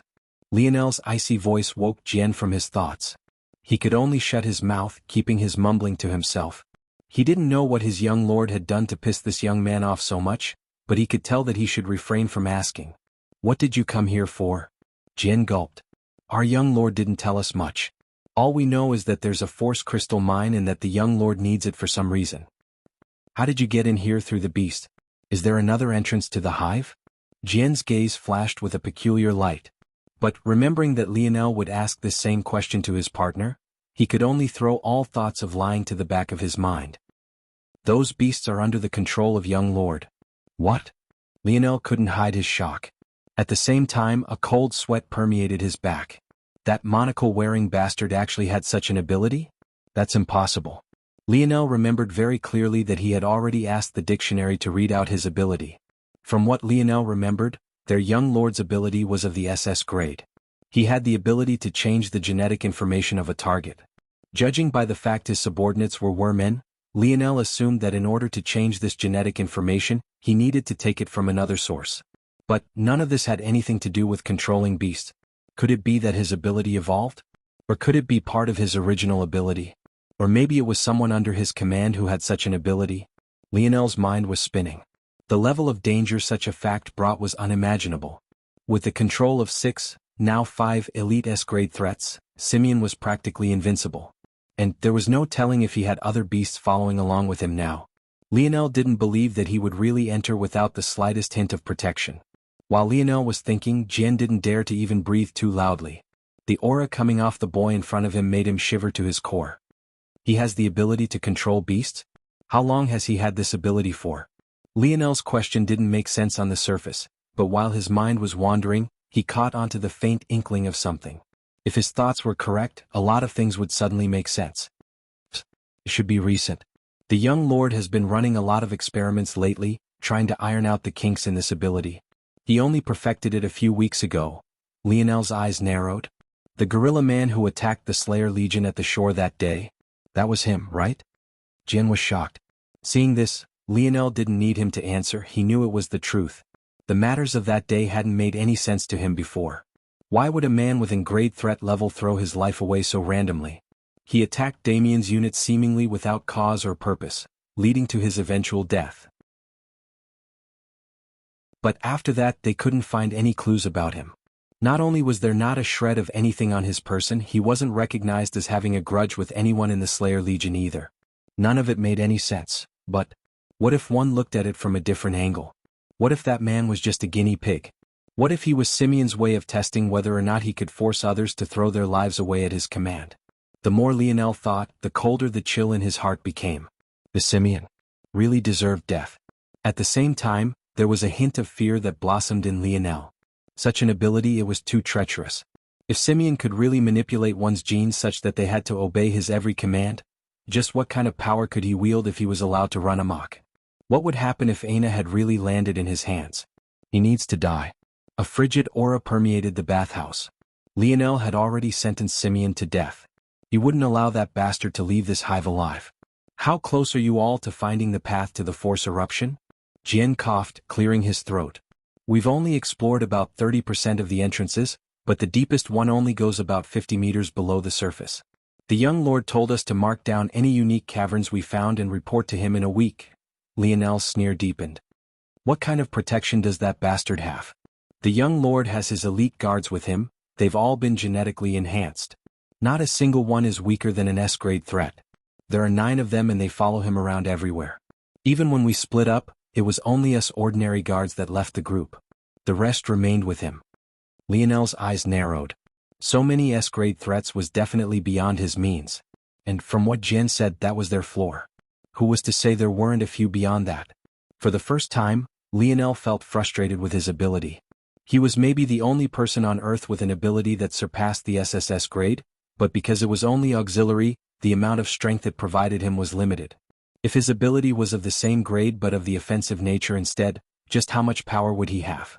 Lionel really didn't want to let that bastard go, but the more he grilled Jin about the protection his young lord had, the more he realized that he couldn't take Simeon lightly. The most ironic part was that this was likely his fault. A couple months ago when he first met Simeon, he hadn't had this kind of protection around him. That bullet Lionel almost put through his skull is probably precisely the reason he was so cautious now. Chapter 176. Lionel grilled Jin with several more questions, then knocked him out and dragged him back into the lab setting. Without a word to his partner, he threw him into one of the snow globes, causing no small shock to the square-jawed man. Not wanting to end up like Jin, how could he not go all out in an attempt to satisfy Lionel?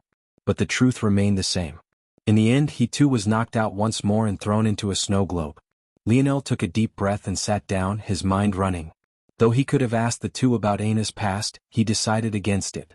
This was something he wanted Aina to tell him herself. It just wouldn't feel the same if someone else had to tell him. Plus, he wanted to respect her boundaries. That said, even aside from that, the heavy pressure Simeon brought him was beyond his imagination. What a joke he was. He had a Tier 3 bronze ability, but he was being pushed into a corner by a Tier 8 black ability. He was sure that if his father knew, he would never hear the end of it. Lionel shook his head, staring blankly into space.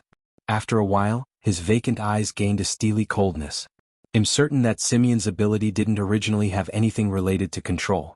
The reason he can now is because he's mastered his ability to the point of squeezing out all of its potential, eventually allowing him to gain this new branch ability. I don't believe for a second that he can do something that I can't. The branch abilities of Lionel's main ability seem to have awoken randomly. First it was Dream World, then it was Dream Sculpt. On the surface, both appeared without rhyme or reason, but was this really the case? Dream World appeared to him when he really wanted to calculate the best orientation of his force nodes. This will eventually allow him to gain his ability to simulate matters in his mind. Dream Sculpt appeared when he wanted to find a way to make use of the treasures he wasn't allowed to take outside of the zone. This will eventually allow him the ability to ingrain perfect and permanent thoughts into his dream world. There was even the third ability he only recently named Dream Clone. That ability was birthed when he really wanted to learn the primitive man's combat style as quickly as possible. This allowed him to split his mind and learn the same technique many times faster. Every time he needed an ability within his means, it felt as though he could produce it as long as these things fell within the purview of his dream world. Simeon's ability was a wake-up call to Lionel. He realized now that abilities weren't immutable things. They were made to grow and evolve along with their host. Why else would Lionel's ability still be growing even now? It was likely that it would still grow into the future. Lionel took a deep breath. That's right, I need to open myself up to more possibilities. Lionel shook his head furiously. To think that he really almost had thoughts of letting that bastard off for now. Absolutely not. He would make this hive Simeon's grave. After a while, Lionel stood. I have so many materials and even more beast crystals. If I can't make something to get out of this situation, I might as well not go and find Aina at all. Lionel had already decided. There would be 3 keys to his success. First, he would definitely find the path to the force eruption faster. There was most definitely an even greater treasure trove waiting for him. Second, he wouldn't hesitate any longer. He would form his 7th and 8th node. Continually doubting himself wouldn't get him anywhere. Maybe after doing this he would find some clues about his 9th node. If worst came to worst, he would just abandon all of his force nodes. Though there was a massive taboo against doing so, the price was comparatively shallow for those in the lowest 3rd dimension. Only after stepping into the 4th or higher would abandoning one's force nodes become akin to a death sentence without incredibly special circumstances. And third, Lionel's mind drifted toward the first dream sculpt he ever made. It seemed like a simple golden staff missing its flag. But Lionel knew quite well the kind of devastation this thing could cause. Lionel knew better than to use this staff to control humans. He had seen how badly Joan ended up with his own 2 eyes. And back then she had only been controlling normal humans. By extension, Lionel also knew that controlling high-ranking beasts with it would be foolish as well. Those beast kings had already awoken their intelligence and thus had strong wills of their own. If Lionel tried to take control of them, his ending would be just like Joan's. However, what about those weaker beasts who were only following the beast kings out of fear for their power?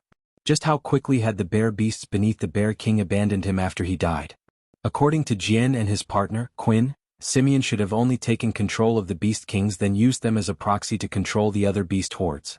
Plus, those Beast Kings definitely had their hands full holding off the tide of beasts coming from the ocean even as Lionel stood here. In that case, Lionel smiled coldly.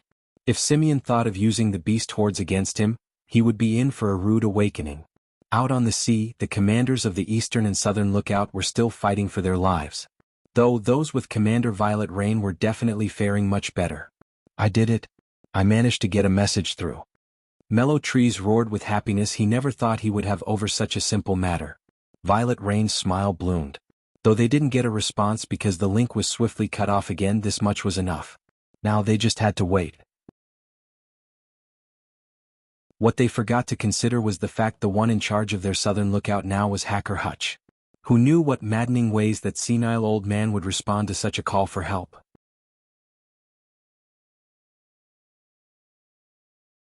Chapter 177. A week later, Lionel stepped out from the segmented cube. His features seemed quite haggard, an unkempt beard gracing his jaw and his messy dirty blonde hair sweeping across his shoulders. But his eyes remained as sharp as swords. When the youths noticed Lionel's appearance, they all perked up, traces of anticipation painted on their faces. Lionel smiled lightly. I've succeeded. They were simple words, but they alone made the youths feel that a massive burden had been lifted from their chests. There's no time to waste, Lionel said with a confident air. We've already long since decided who would go and who would stay. Let's move out if you're all prepared. The lineup that chose to follow Lionel was quite interesting. Thunderous Clap, Roaring Black Lion and Flowing Wind all stood to move with him. Thunderous Clap's ability was similar to Jian's vibration ability, but much stronger by several levels. The mysterious quake force he used could be considered a force-strengthening deviation, so he would be joining. In addition, Flowing Wind, despite being from the Eastern Lookout, was also willing to help. Her wind elemental force output was a level beyond chasing winds.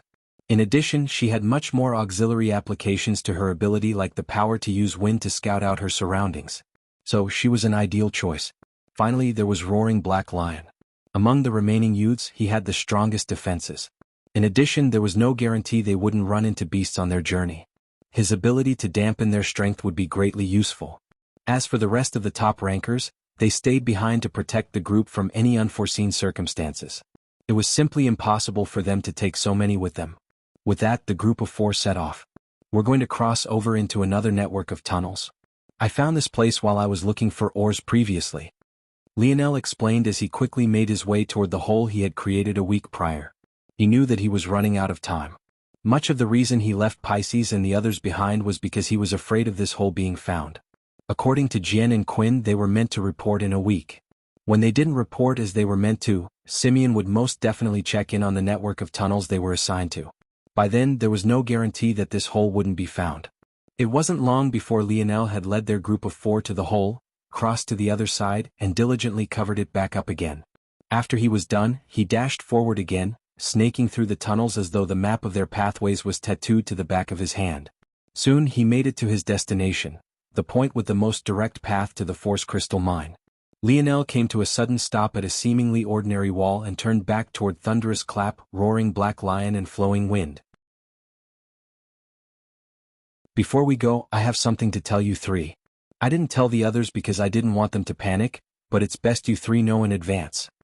The 3 looked toward Lionel. Seeing his serious expression, they too became serious. Would things not be so simple?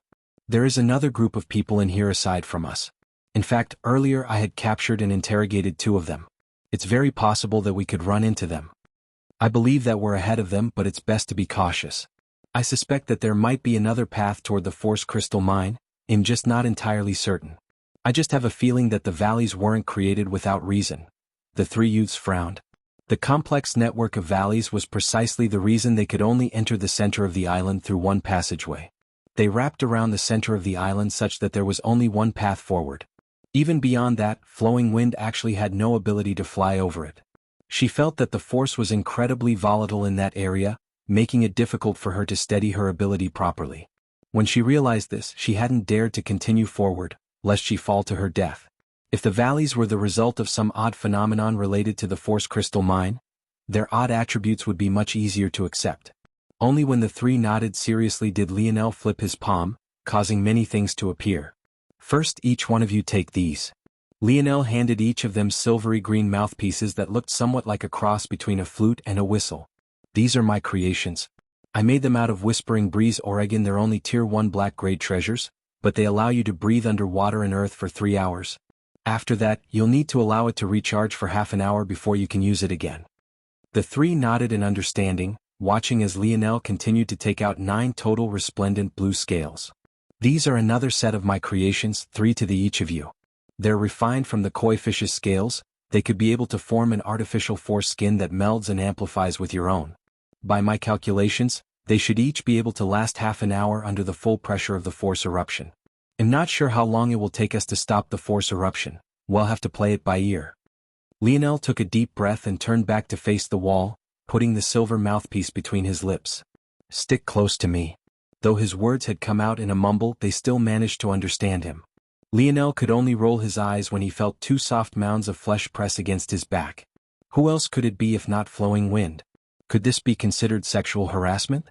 Lionel didn't have time to spend on the matter as an intricate ring on his finger glowed. Just like this, the seemingly solid wall before him became akin to a curtain of mud. He pushed through it with slightly more difficulty than it would take to walk underwater. Still, it wasn't too bad. The only disadvantage was that he couldn't see anything and his internal sight was severely restricted in this kind of environment. However, he could rely on his obscene calculation abilities to maintain his sense of direction with relative ease. Like this, the 4 youths formed a train, the 3 to Lionel's back closely following by linking their arms. What was especially magical, though, was that the wall of earth they left the range of reverted back to their original states soon after. Though Lionel could see nothing but a vast darkness before him, he could feel himself getting closer. He kept his hand in the lead, ready for it to enter clear air once again. And, a moment later, that was exactly what happened.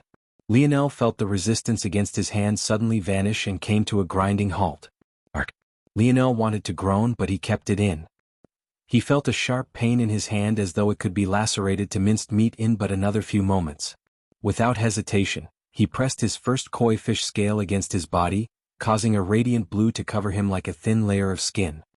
He had already long since taken off his chain necklace, saving it for a critical moment. After this, using his hand, he extended his soul force forward, stretching his internal sight outward. What he saw made him grind his teeth in anger. There was a vast underground space. Its ceilings were at least 100 meters tall and it was over a kilometer from end to end. It was filled with shimmering crystals so bright that had Lionel been looking at them with his eyes, he was sure he would have to squint. Of course, all of these dimensions were just Lionel's approximate guesses. The force was so volatile that his internal sight was incredibly fuzzy. The sharp range was severely reduced, causing his calculations to be lacking. What had made him angry, though, was the fact that there was someone who had gotten here before him. More accurately, there was a beast that had gotten here before him. Lionel's hand had appeared near the ceiling of the wide space. So, if he stepped out now, he would fall 100 meters to his death. Down below, there was an adorable creature taking a nap without a care in the world. Its fur was a lustrous black, its whiskers and small nose twitching as though it was having a particularly good dream. Its body was long and considered of its proportions. It had such a small head, but it was easily 1.5 feet from head to toe. This adorable creature was actually a little black-furred mink. But, despite having never seen it in its true form before, Lionel couldn't help but grind his teeth. This little bastard was definitely the beast that had been harassing him for so long.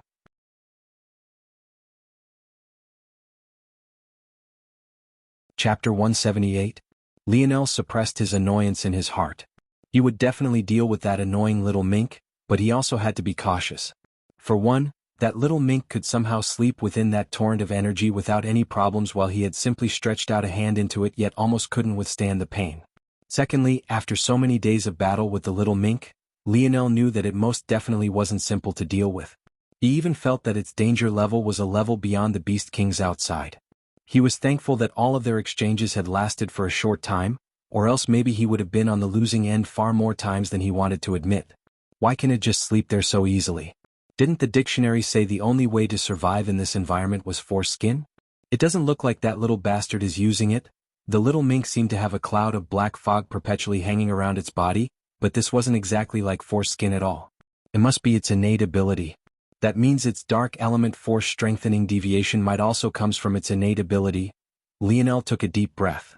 He couldn't consider this any longer. Now that he knew there was this beast guarding the force crystal mine, he knew that he had to take it out. He didn't know why, but this little mink loved to attack him. Maybe the little guy thought it was a joke, but Lionel's life had been on the line every time. He couldn't take any chances.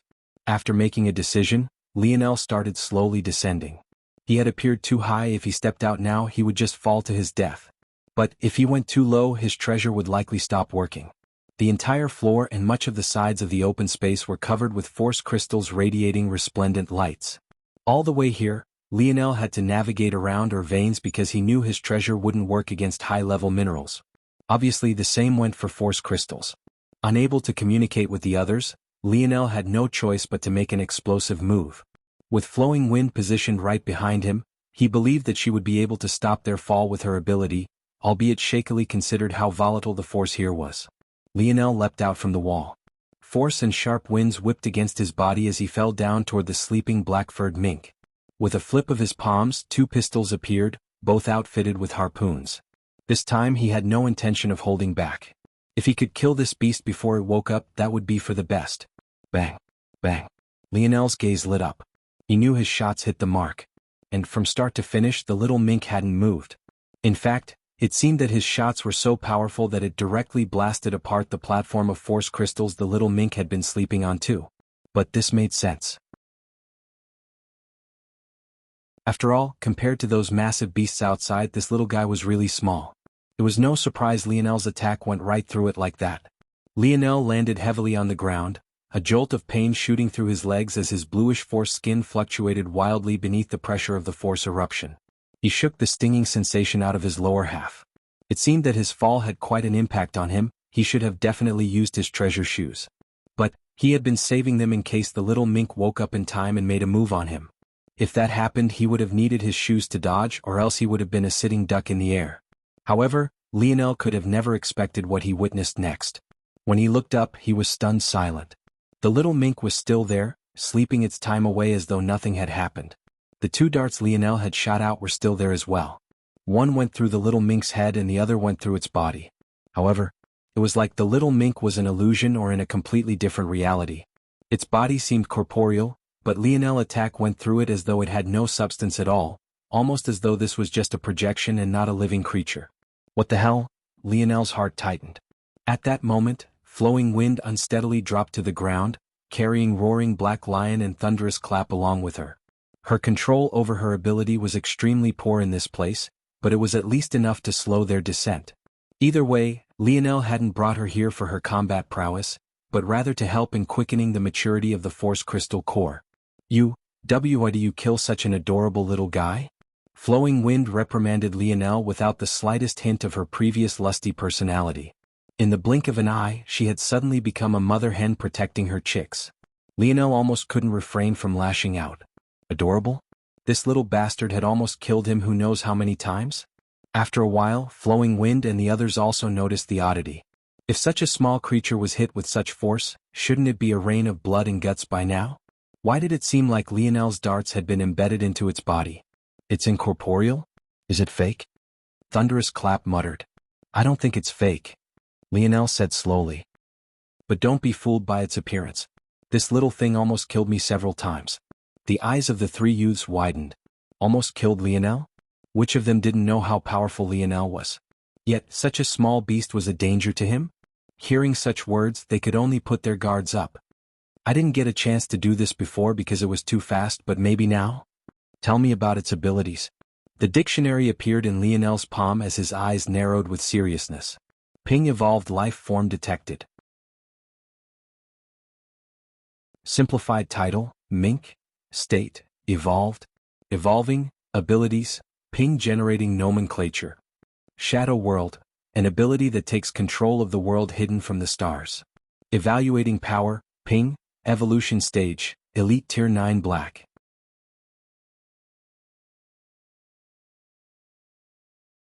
Chapter 179. Lionel involuntarily held his breath. This description. It was the simplest he had ever seen. It was also the most vague he had ever seen. The only description he had seen that carried this level of vagueness was his own. His own only became more detailed after he began using the dictionary to document his ability, which is why it now had a breakdown of all his abilities from dream world to dream clone. But initially, calculative mind, an ability capable of simplifying the complex. This was what the dictionary had first told him about his ability. It never said anything about his dream world, dream sculpt or dream clone ability. Aside from himself, he had never seen an ability as simply explained as the little mink's shadow world. But what also shocked Lionel was the state of the little mink. Not only did it say evolved but it also said evolving. The little mink's ability was already classified with the elite tier 9 black level. If it evolved, wouldn't it cross over into the bronze level just like Lionel? Lionel took a deep breath to steady his beating heart. Unlike him, the little mink's ability seemed exceptional for combat. Lionel couldn't even touch it despite the fact it was sleeping right in front of him. How was it even possible to do anything to this little guy? Just with this ability alone, the little mink was untouchable in fourth-dimensional worlds. Only under the suppression of a fifth-dimensional world would its ability begin to show some weaknesses. But, considering it was currently evolving into the bronze tiers, it seemed that this wouldn't be true for long. Lionel decided to leave his darts in place. He didn't dare to approach the little mink too closely anymore. But he also knew that it was simply impossible for them to just leave now. Their success would decide the life and death of tens of people. How long will it take this little thing to finish evolving? Lionel asked. Ping. Replying to Seed, 3:21:51:05, 3 days, 21 hours, 51 minutes and 5 seconds. Hopefully that's enough. Lionel chose to go with the assumption that the little mink would stay asleep for as long as it was evolving. In that case, maybe they would have enough time to help the Force Crystal mine mature. Let's hurry, Lionel said, receiving the agreement of the others. The four youths turned their attention toward the raging tempest of white, gushing force toward the center of the wide space. The mine was over a kilometer in width and length. Of that space, the geyser took up barely 20 meters of width. But its presence was imposing.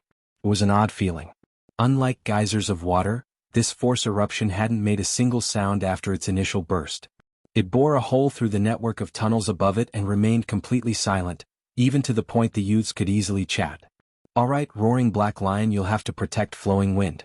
You all know what to do, right? The youths nodded.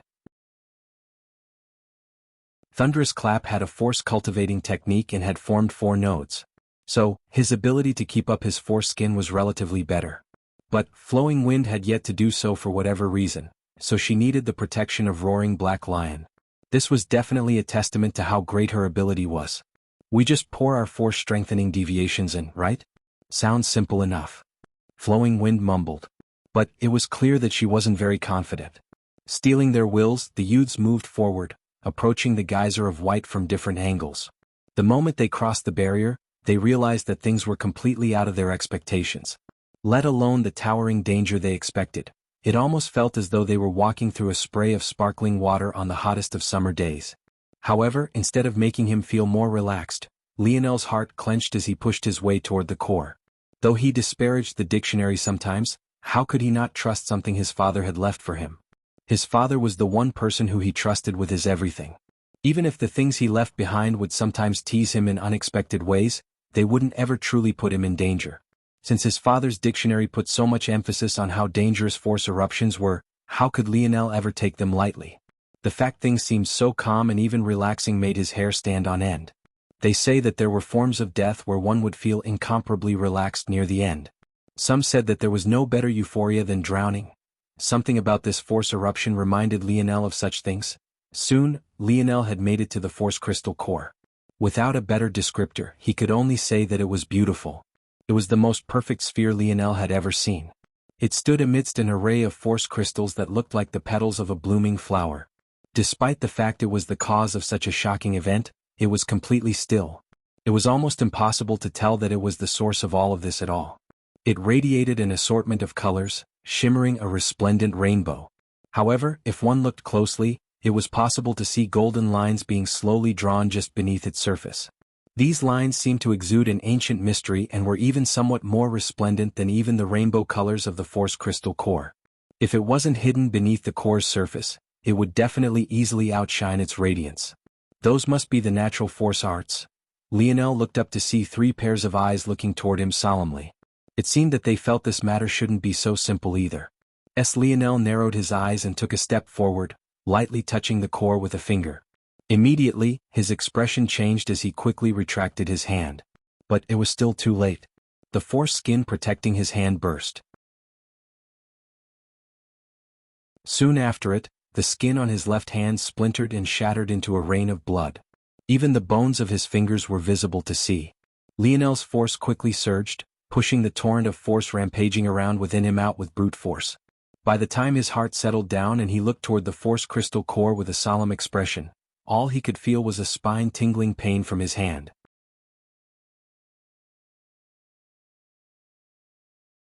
Chapter 180? Lionel's face slightly twisted in pain. No matter how used he was to injuries by now, the feeling of having his hand practically explode from the inside out left him wanting to cry out. The other three youths looked toward him with fear evident in their eyes. It was just a simple touch, but Lionel's ending had actually been so terrible. If he held on for just a fraction of a second longer, just how much worse would his injuries be? Lionel took several deep breaths. Maybe the worst part about all of this was the loss of his hand. A force crafter's hands were the most important part of their body. With his left hand in this state, it simply wouldn't be possible to craft anything. I'm too reckless. Lionel clenched his jaw. Retreat. Lionel ordered this the moment he saw how helpless the situation was. That break in his foreskin had shaved off more than half the remaining time the foreskin treasure he had forged had. It wouldn't be long before it shattered completely. By then there was no telling how horrible his ending would be. However, just when he wanted to retreat, Lionel's expression changed. It had been so easy to walk in, but he found that the way out made him feel as though he was walking against quicksand. Lionel's expression immediately became ugly. What the hell was going on? What's going on? I feel like I can't take a step back no matter how much I want to. Roaring Black Lion's voice held a rare instance of trepidation and fear. This was the very last thing they expected to happen. Why was it so easy to enter but not easy to leave? It seems I've underestimated this force eruption again. Lionel smiled bitterly. There were all sorts of natural traps in the world even before the metamorphosis. All of them were easy to enter but difficult to leave. A Venus flytrap wouldn't have any qualms about allowing a fly onto its petals, but would it so easily allow one to leave? A beast wouldn't hesitate to allow its prey into its mouth, but would it so easily release it? This trap in particular reminded Lionel of a phenomenon that could happen in rivers and dams. Anyone swimming near a dam would be asking for death. The interaction between the rushing water suddenly met by an immovable force would cause a pattern of currents that would easily allow a human in, but make it impossible for them to leave. The number of people who had died to such a phenomenon were too many to count. Lionel had just never expected that the flow of force here would be able to replicate such a thing. Lionel smiled bitterly. Sorry guys. It seems I was still a bit reckless. Lionel sighed. He knew that once again this was a case of the dictionary being very specific with its answers. He asked about how to mature a force crystal core ahead of time, but hadn't asked anything about something like this. The three youths couldn't help but be disappointed. But how mad could they be?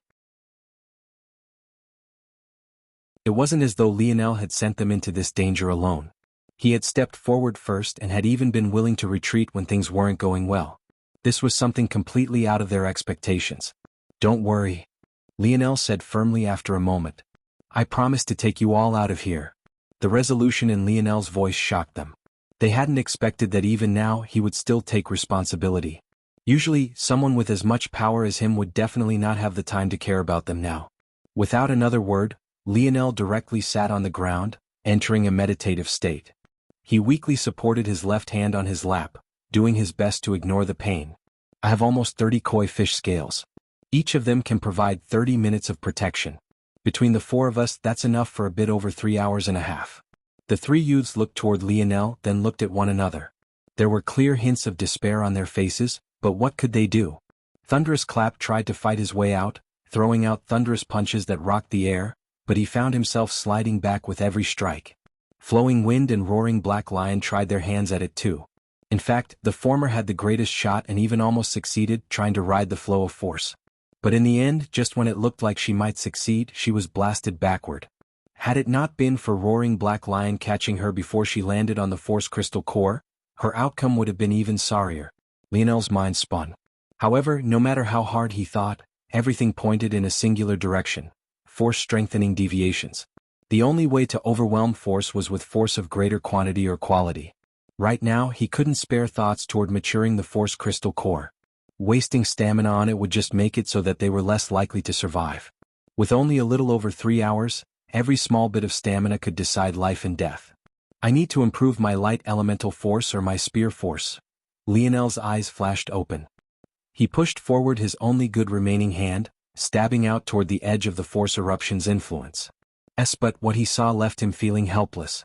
Even with the amplification of his spear force, his call of the wind only traveled a meter before being shattered completely. Taking a deep breath, Lionel attempted to fuse his light elemental force into the attack. It wasn't a perfect fusion, but it was barely enough to gain a small amplification. He pierced out once more, but the result was just as depressing. It barely passed the 2.5-meter mark before being crushed. That was still almost a full 8 meters from the edge they needed to escape from. The closer to escaping the energy fluctuations it was, the harder it is to cross. The 1 to 2 meter distance was at least twice as difficult to cross as the 0 to 1 meter distance. I need to improve. Lionel could only turn his hopes back to the dictionary. It said that there were levels beyond, right?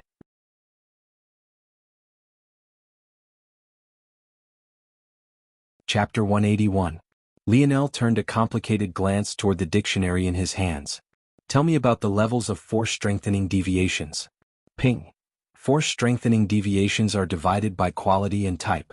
Type can range from weapon types to elemental types, while quality is decided by evolution potential and range of ability, also known as evolution branches. Evolution potential, the potential for improvement. This is decided by the amplification ability of a force-strengthening deviation. All force-strengthening deviations have the ability to reach the pinnacle, but the amount of amplification they provide varies. Evolution branches. These are the number of routes a force-strengthening deviation can take. Not all of the same type and subtype are born equal. There are differences in strength between spear forces and even light elemental forces. Lionel's brow furrowed. There was so much information. He didn't know if it was worth it to know all of it. After all, he only had 3 hours left. He had to make a decision. Sitting here listening to a history lesson on force-strengthening deviations would just be asking for death. Tell me about my light elemental force specifically. Ping. The light elemental force seed has comprehended comes from a lineage factor. This is somewhat different from a force-strengthening deviation comprehended naturally or awakened through an ability. A naturally comprehended force-strengthening deviation is limited by either one's comprehension or the source one has used to comprehend it. Lionel was confused by this for a moment, but after a while he understood. By source, the dictionary was referring to natural sources of force-strengthening deviations. For example, if one found a battleground and there were many spear force scars along the ground, it would be possible to comprehend spear force from them. But one would be limited by the expertise of the expert that carved the scars in the first place. Of course, one could also naturally comprehend spear force on their own, much like Hutch comprehended blade force. In that case, it was on one's own shoulders to improve and evolve one's spear force. A force-strengthening deviation awakened through an ability would be limited by the evolution stage of one's ability. But Seed's force-strengthening deviation is limited by the lineage factors of your lineage factor. The origin of Seed's light elemental force is the Snowy Star Owl lineage factor. Lionel's heart suddenly skipped a beat. Time dilated and he could feel that his breathing had slowed to a crawl. In that moment, his eyes became dim as though he had been trapped in an illusion. In the beginning, all he saw was darkness. But after a while, he could faintly see a small dot in the distance that radiated a bright light. He blinked just a single time, but the moment his vision cleared, the light had completely covered the range he could see. The sight was incomparably beautiful. A bird with eyes radiating with wisdom and feathers as white as snow looked down toward him. Its golden irises didn't have a hint of disdain or loftiness. Rather, it looked down as though a senior appreciating a junior. The gentleness touched Lionel's heart. A mighty call left the owl's beak as it flapped its wings once more, vanishing from Lionel's sight. But even still, the image continued to replay in his mind. And as time began to regain its previous pace, Lionel's heart followed and quickened many times over. When Lionel's dull gaze regained its light, he found that his breathing had quickened and he was drenched from head to toe in sweat. Wow, Snowy Star Owl. What kind of creature was that? Lionel had no idea. But he somehow felt that it was incomparably majestic. Lionel wasn't sure how his lineage factor stacked up to other light elemental lineage factors, but what he did know was that this lineage factor made him feel extremely comfortable. The snowy star owl is known especially for its speed, wisdom, and miracle healing. As such, Seed's light elemental lineage factor can be considered to have three main branches of evolution. The first branch is simply known as the movement evolution. Among force strengthening deviation, light elemental force only loses to space elemental force in this regard. However, within the speed sub-branch of the movement evolution branch, the light element is unmatched. The second branch is known as the support evolution branch. The wisdom sub-branch and the healing sub-branch both fall under this category. Both sub-branches can only be effectively used when combined with one's other lineage factors. Meaning one's level of light elemental force can thus unlock lineage factor abilities and techniques to be used as one. Wisdom. Healing? Lionel didn't know what these sub-branches were, but this evolution branch concept really reminded him the evolution trees of a role-playing game. Was that how lineage factors worked as well? He had thought that his light elemental force had exceptionally good penetrative abilities, but judging by the words of the dictionary, this wasn't its main ability. Why do I feel that my light elemental force had good penetrative ability? Ping. Replying to Seed, this is a result of Seed's spear domain lineage factor. Lionel furrowed his brows. Isn't my spear domain lineage factor much weaker than my light element lineage factor? Ping. Replying to Seed, you're an idiot. Hearing these words, not only did Lionel's face darken, but so did the other three youths who happened to be nearby him. Even in the situation, the sudden odd words almost made them burst into laughter. Lionel could tell that the "you're an idiot" part was very lifelike. It seemed that it was yet another recording left by his father, but this time, it was just a short message. The strength of the spear domain lineage factor is in its ability to combine countless disciplines into one. This is why the spear domain heirloom is filled with spears, each tied to a different consciousness and each with a completely different style. Only by combining many disciplines into one will the spear domain lineage factor truly show its might. The reason Seed's light elemental force seems to have great penetrative abilities is because of the effect of Seed's spear domain lineage factor.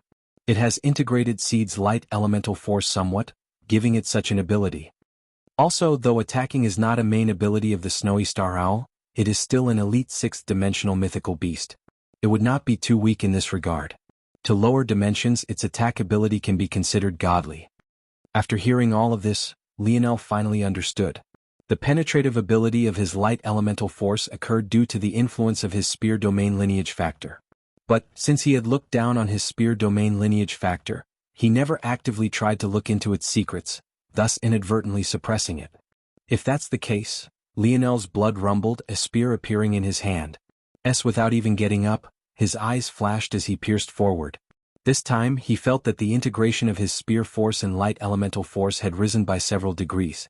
Lionel's eyes glowed with a fierce light. 4 meters. It wasn't only him who was excited, but Flowing Wind practically pounced into his arms and gave him a kiss. There really was hope.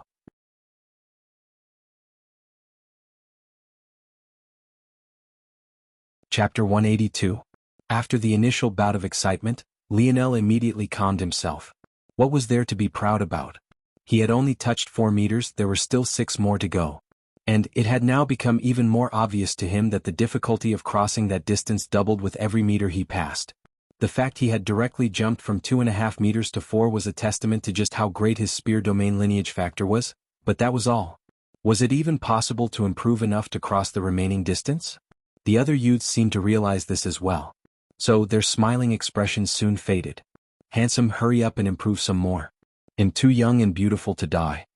Flowing Wind said this as though joking around, but there was a well-hidden fear in her tone. It wasn't something that Lionel would miss. Lionel took a deep breath. You 3 enter my spatial treasure. It should buy us more time. Lionel wasn't confident in the segmented cube's defensive ability. This wasn't because he was doubting its peak prowess, but rather because it was still in Phase 1. In Phase 1, it was essentially still limited to third-dimensional abilities. So, it was impossible for its abilities to be too grand.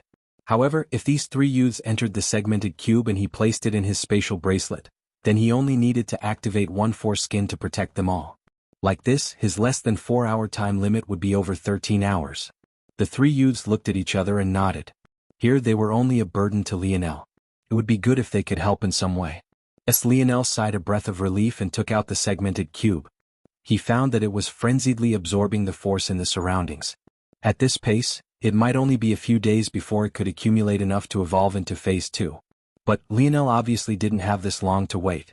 Just when Lionel was about to allow the youths in, he suddenly made a pleasant discovery. The segmented cube can't leave this place, but it's still a natural force barrier. Lionel's eyes glowed with excitement. He hadn't put too much hope in the segmented cube. In fact, he had covered it with his force skin when he pulled it out just now. But what he never expected was that it would actually be capable of forcefully absorbing any force he gave it. It can take volatile force, absorb it, and make it docile. In that case, didn't that mean that Lionel's time limit wasn't limited to 13 or so hours anymore? Lionel grinned as the three youths looked toward him in confusion. It seems we don't need to die here today. Before the three could ask Lionel what he meant, the segmented cube expanded and enveloped the three of them. On the outside, the segmented cube expanded to a 10-meter diameter, hovering in the air above the force crystal core. It shuddered and trembled, bouncing back and forth between the two opposing edges of the force geyser, but it eventually managed to reach an equilibrium. Within the abode setting, the four youths watched on nervously as a violent earthquake took hold of the world within the segmented cube. They only managed to sigh a breath of relief after everything finally settled into a low rumble. Lionel wasn't any different from them. He too had been worried about the result, but luckily it had all paid off. There are a few rooms here. Feel free to pick one. There's also plenty of food and water. It'll definitely get us out of here. Lionel nodded to the youths. But when they saw the sadness on his expression, they couldn't help but be stunned. This should have been a happy change of events. Why was it that Lionel didn't seem the slightest bit happy? Lionel turned to leave. Flowing Wind wanted to step out and stop him, maybe even try to cheer him up, but she found that two sturdy hands had landed on her shoulders, stopping her from moving forward. She was completely stunned to find that both Roaring Black Lion and Thunderous Clap had tacitly agreed to stop her as one. She couldn't even react before Lionel had disappeared from her sight. Why the hell did you two stop me? He's our savior, shouldn't we at least say thank you? There's no reason for him to be feeling like that. You don't get it. Roaring Black Lion said with a snort. Even if things worked out in the end, his pride is still wounded. Pride? Flowing Wind's brows furrowed. Though it was blocked beneath her mask, one could imagine that it was quite a lovely sight to see. It's ultimately his fault that things turned out this way. Thunderous Clap spoke. There's even an argument to be made here that we're only alive by a fluke. Even stumbling into the ability of this abode-type treasure was a mistake. What the hell are you saying? We made our own choice to come here with him. Plus, he was in just as much danger as us. Only a bastard would blame him for information we all lacked equally. You still don't get it? I don't know what's weighing on Indum. Lionel's mind, but whatever it is, he definitely feels like his performance makes him unworthy of meeting those goals. He takes himself to be responsible for our lives. Whether it was coming to this hive or accelerating the maturity of the Force Crystal Core, they were all his ideas. But he's seemingly made one mistake after another. For a man like him, he definitely feels inadequate. Flowing Wind snorted. If it was just garbage male pride, you should have just said so from the beginning. But he's so handsome and caring at the same time, this lady definitely likes him. Roaring Black Lion and Thunderous Clap looked at one another helplessly. This Flowing Wind girl was definitely too far gone.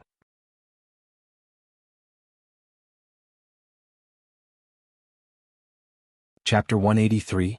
Lionel sat on a chair in the lab setting, staring out blankly into space. In truth, in the beginning, even he wasn't fully aware of why he was feeling like this. It could even be said that Thunderous Clap and Roaring Black Lion understood before even he had. It could only be said that the objectivity of a third party was great. He had come here with every intention of instantly getting to work, diving into training until he could barge his way out. But instead of doing any of that, he found himself frozen in time. After a long while, he finally understood the emotion he was feeling. Shame. He had made too many mistakes. Initially, he kept brushing them off as though they were nothing more than jokes. But it seemed that as time passed, the mistakes he made continued to have more and more serious consequences. It came to the point where even though this most recent mistake of his had no real consequences yet, he simply couldn't put up with himself anymore. What truly baffled him was that he wasn't immediately certain of how to fix this. Wasn't it only natural that someone as young and uninformed as him make so many mistakes? But the more Lionel thought about it, the more he felt that this excuse was exactly that, an excuse. In a world like this, who cared if he needed time to mature? Would the Spider King's venom wait for him? Would the Force Crystal Core let him go on account of his youth? Would Simeon leave him be until he matured? The answer to all of this was obviously no. No one owed him such a thing. Compared to others, how much better was his starting position? Whether it was his talent, the treasures his father left for him, or the lineage factor his mother left for him, how many times luckier was he than another? As to this day, he still had no idea how well his teammates were doing. Did James fall out with them after being snubbed by him? What about Yuri? She was one of Aina's only 2 friends. How was she doing with them? Was she okay? Compared to these people, wasn't he considered to be lucky?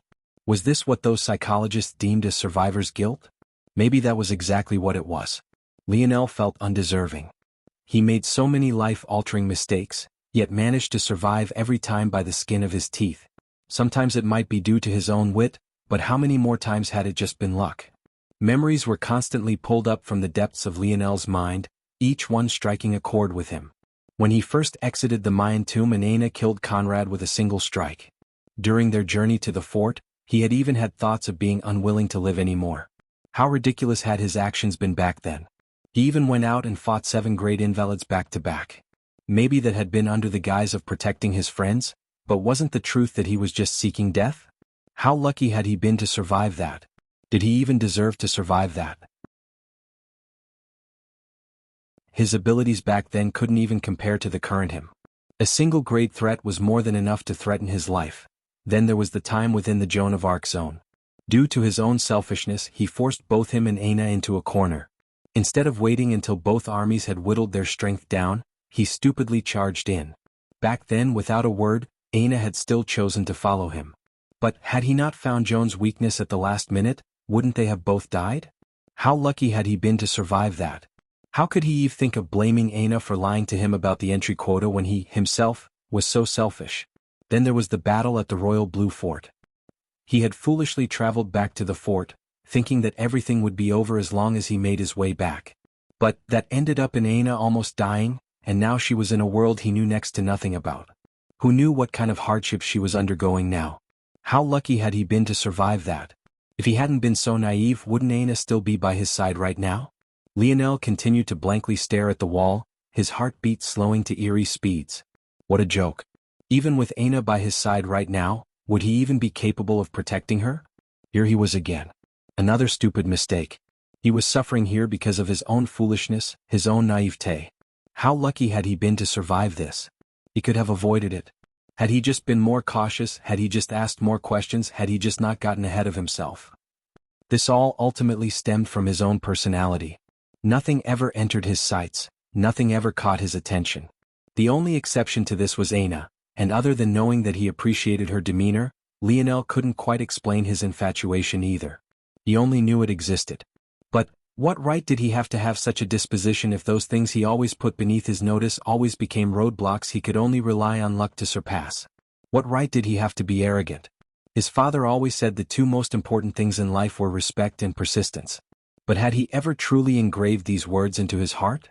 Or had he only ever taken them perfunctorily? How could he claim to have respect and persistence in all things if he was constantly placing himself above everything? Lionel suddenly thought of the kind eyes of the snowy star owl. Such a beautiful, majestic creature.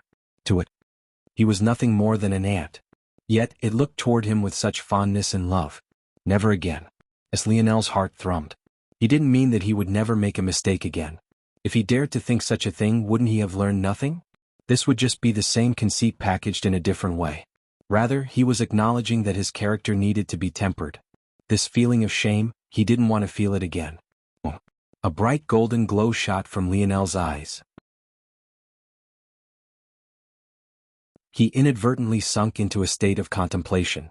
He was so lost in his own thoughts that he didn't even notice his spirit improving by leaps and bounds.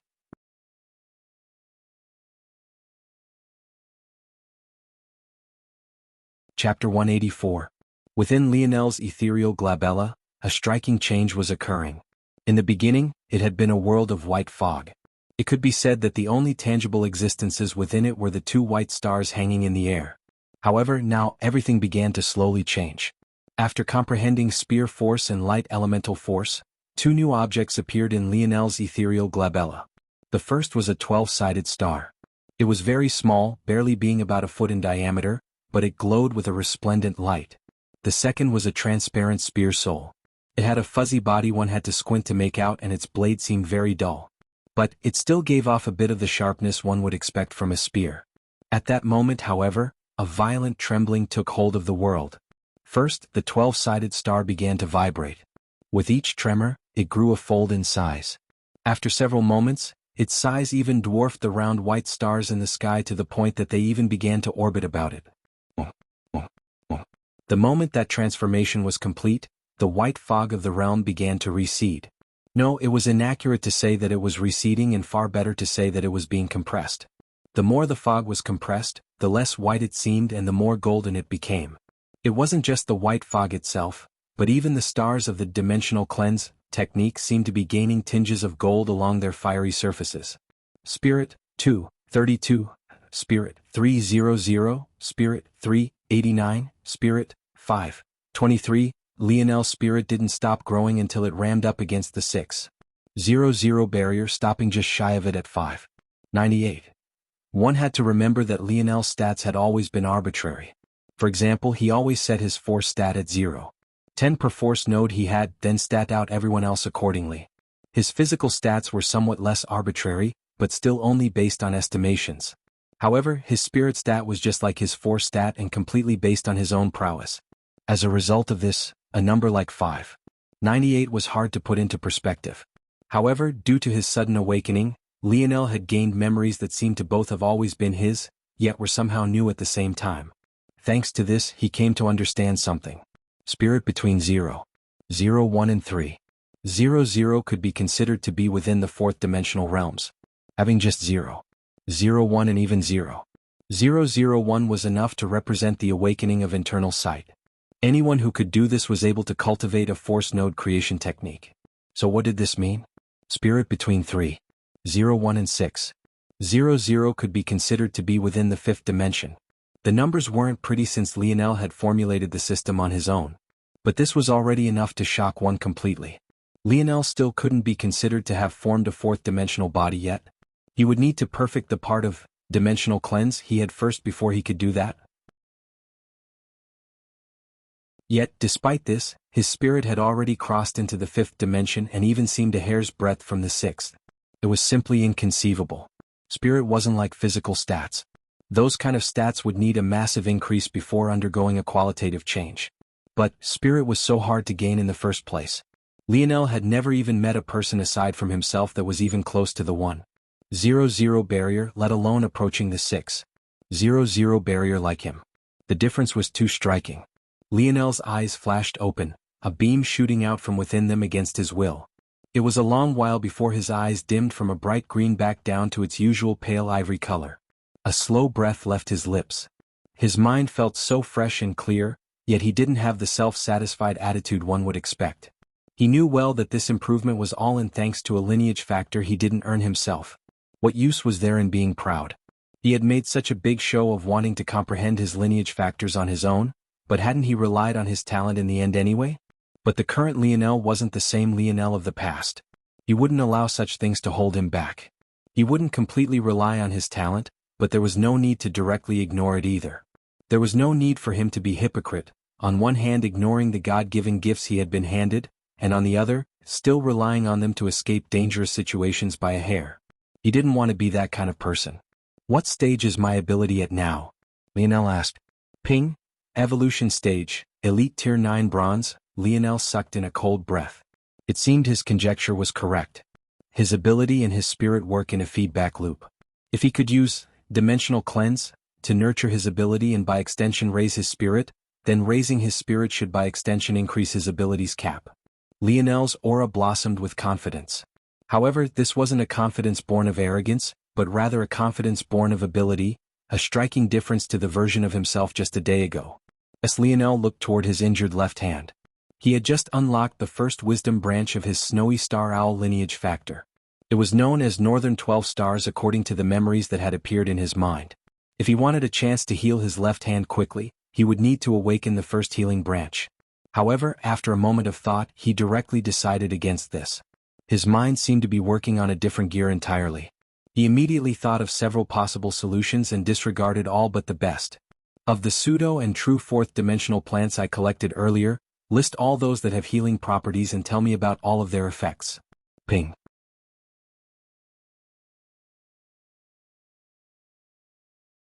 Chapter 185. At that moment, within the southern lookout, Old Hutch could actually be found within his office.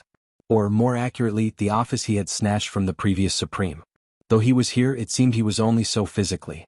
By the way he put his wrinkled feet up and was snoring away with a box of pizza sliding around his chest, he most definitely wasn't here mentally.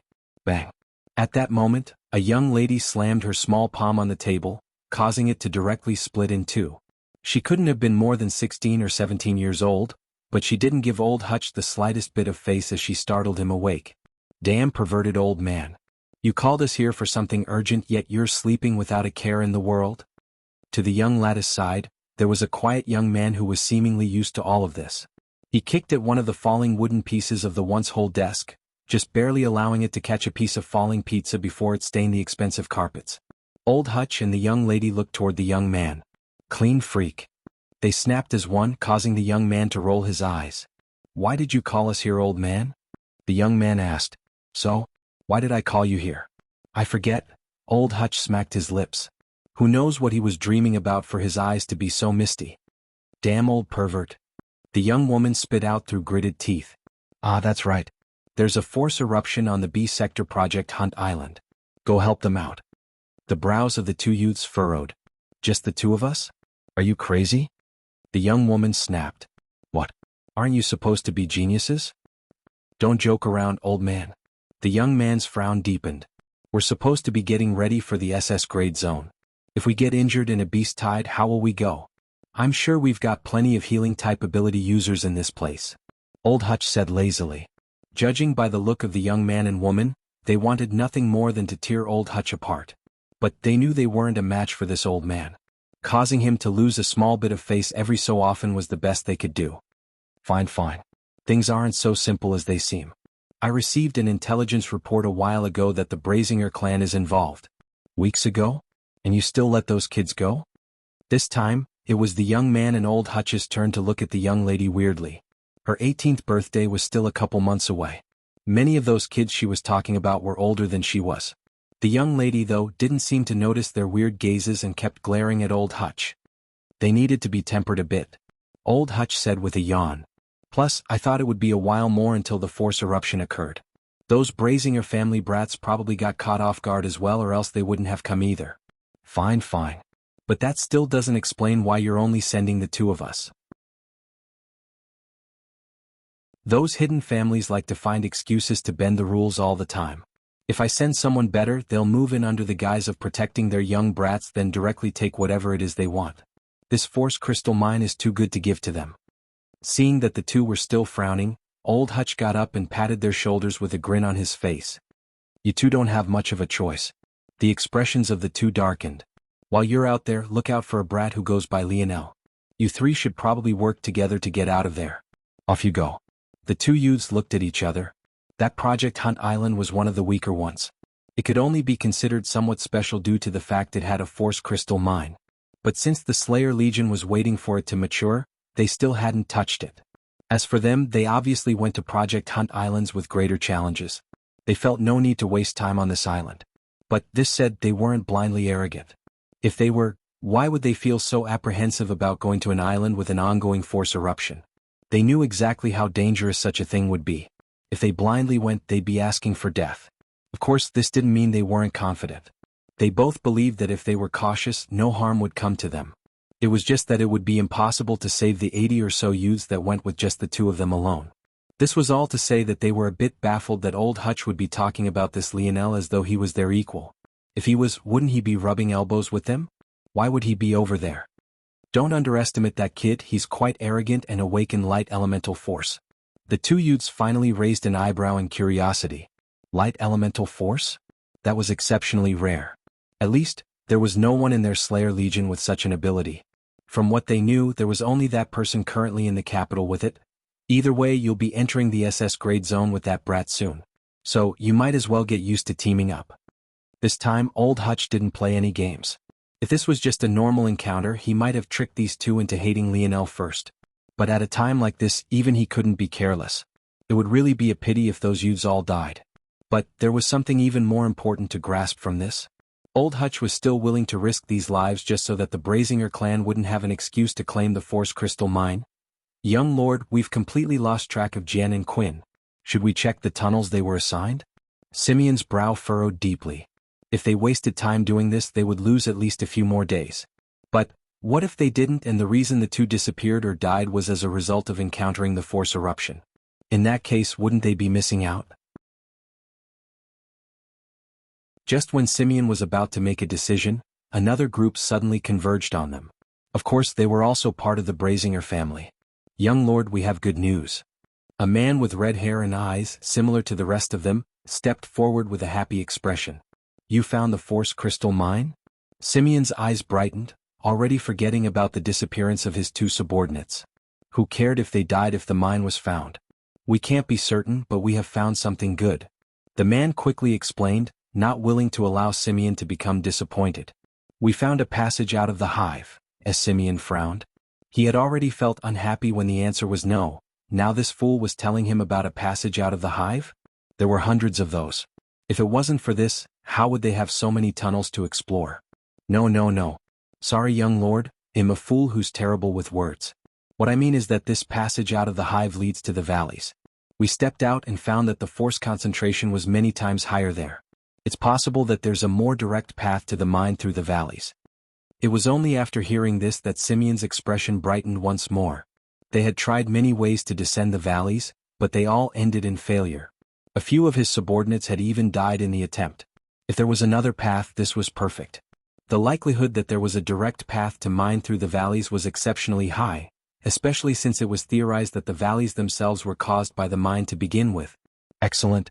Lead the way.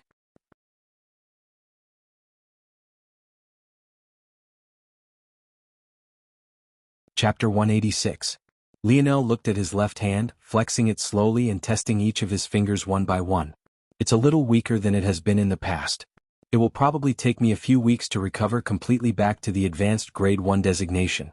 For now, it'll have to do with Grade 1 designation. There had been plants among the few Lionel took out that could return him back to the advanced Grade 1 designation immediately, but they all had lingering side effects. The only way to perfectly recover so quickly, in the case of such low-level herbs anyway, was by drawing on his life force. But this was a path with many lingering problems. The herb Lionel chose was actually a pseudo-fourth-dimensional healing-type herb known as three-vein mending weed. It was quite a common healing herb and was perfect for a body still within the third dimension like Lionel's. If he wanted to heal the same injury while he had a fourth-dimensional body, it would take a much stronger herb like four-vein mending weed. Instead of overdrawing his life force, mending weed used its natural force art to nurture flesh wounds and supplement their healing. These natural force arts were drawn directly from the veins that were within their namesake. Their healing abilities were less exaggerated, but due to their way of doing things, the lingering issues were much more acceptable. I have to be careful. Lionel thought seriously. Wounds like his could have easily crippled him for life. Without godly medicine, one's path to grow stronger could easily be completely impeded by a single severe injury. Luckily, the Lionel of now felt that he was far steadier than he had been in the past. Though it couldn't be said that he had completely changed, he at least felt that he was on the right path now. He hopefully wouldn't make such rash decisions again. I still can't believe it took me 2 days to complete a dream sculpt of the three-vein mending weed. When Lionel learned the secrets of the mending weed, he had been very interested in its natural force arts. But he could have never expected that even with the evolution of his ability and the fact his spirit had entered the peak of the fifth dimension that it would still take him so long to perfectly copy it. One had to remember that it only took him about a day to dream sculpt Joan's flagpole. That treasure could only be counted as being within the third dimension, but Lionel's spirit was just at the beginning stages of the fourth dimension back then. But now, his soul was in the fifth dimension and this three-vein mending weed was in the third, but it still took him 2 days. This experience taught Lionel something very important. Natural force arts were not a joke. If he really thought it would be so simple to speed up the maturation of the force crystal core, he was sorely mistaken. Towards such a conclusion, Lionel could only smile bitterly. Just how naive had he been? He struggled so much to etch a third-dimensional natural force art into his memories, But the Force Crystal Core was now trying to complete a fourth-dimensional natural force art. How could these things even be compared? I need more strength. Lionel no longer felt the need to rush. He would go at his own pace. Rushing everything and being headstrong was how he constantly got into trouble. He knew that the little mink would wake up just one more day and a bit. He also knew that it was very likely Simeon might find the Force Crystal mine anytime now. But, if he was always rashly doing things, wouldn't he just be rushing himself to death? Only by being steady in his every step and earning his conceit and arrogance would he be able to safely weather this storm. Even though this was Lionel's new mind state, he wouldn't just waste 2 days as he had just done without reason. Everything needed to be done in moderation. The reason he saw fit to waste these 2 days was precisely so that he could have a better understanding of what he was facing. Now he was aware of just how domineering natural force arts were. By his estimation, compared to force arts created by humans, they were a dimensional tier higher. In that case, Lionel knew that what he needed to do now was grow more powerful. So what should I do? Form my force nodes? Or comprehend my metal synergy lineage factor? After a moment of calculation, Lionel landed on the second option. His thoughts now were incomparably quick. Compared to before, he could complete the same train of thought that might have taken him an hour before in just a few moments. Lionel sunk into a state of contemplation. Compared to the past, his ability to see through his lineage factors with the help of his soul force was several levels more potent. It wasn't long before he sensed the last dormant lineage factor within his blood. Before, it was only a vague feeling he had to meditate on for several days. But now, he could practically see their visualizations. It looked like several shackles binding tightly to his blood vessels. Lionel could see it all, as though several small and intricate natural force arts were floating around his body. He could easily follow them all. It was as though he had shrunk and entered his body, following the paths his blood flowed through. Lionel got lost in the feeling. He had almost completely forgotten that he was here to unlock these shackles, not observe them. But his body felt like a universe unto itself. Its depth and complexity seemed to be no less. It was mesmerizing.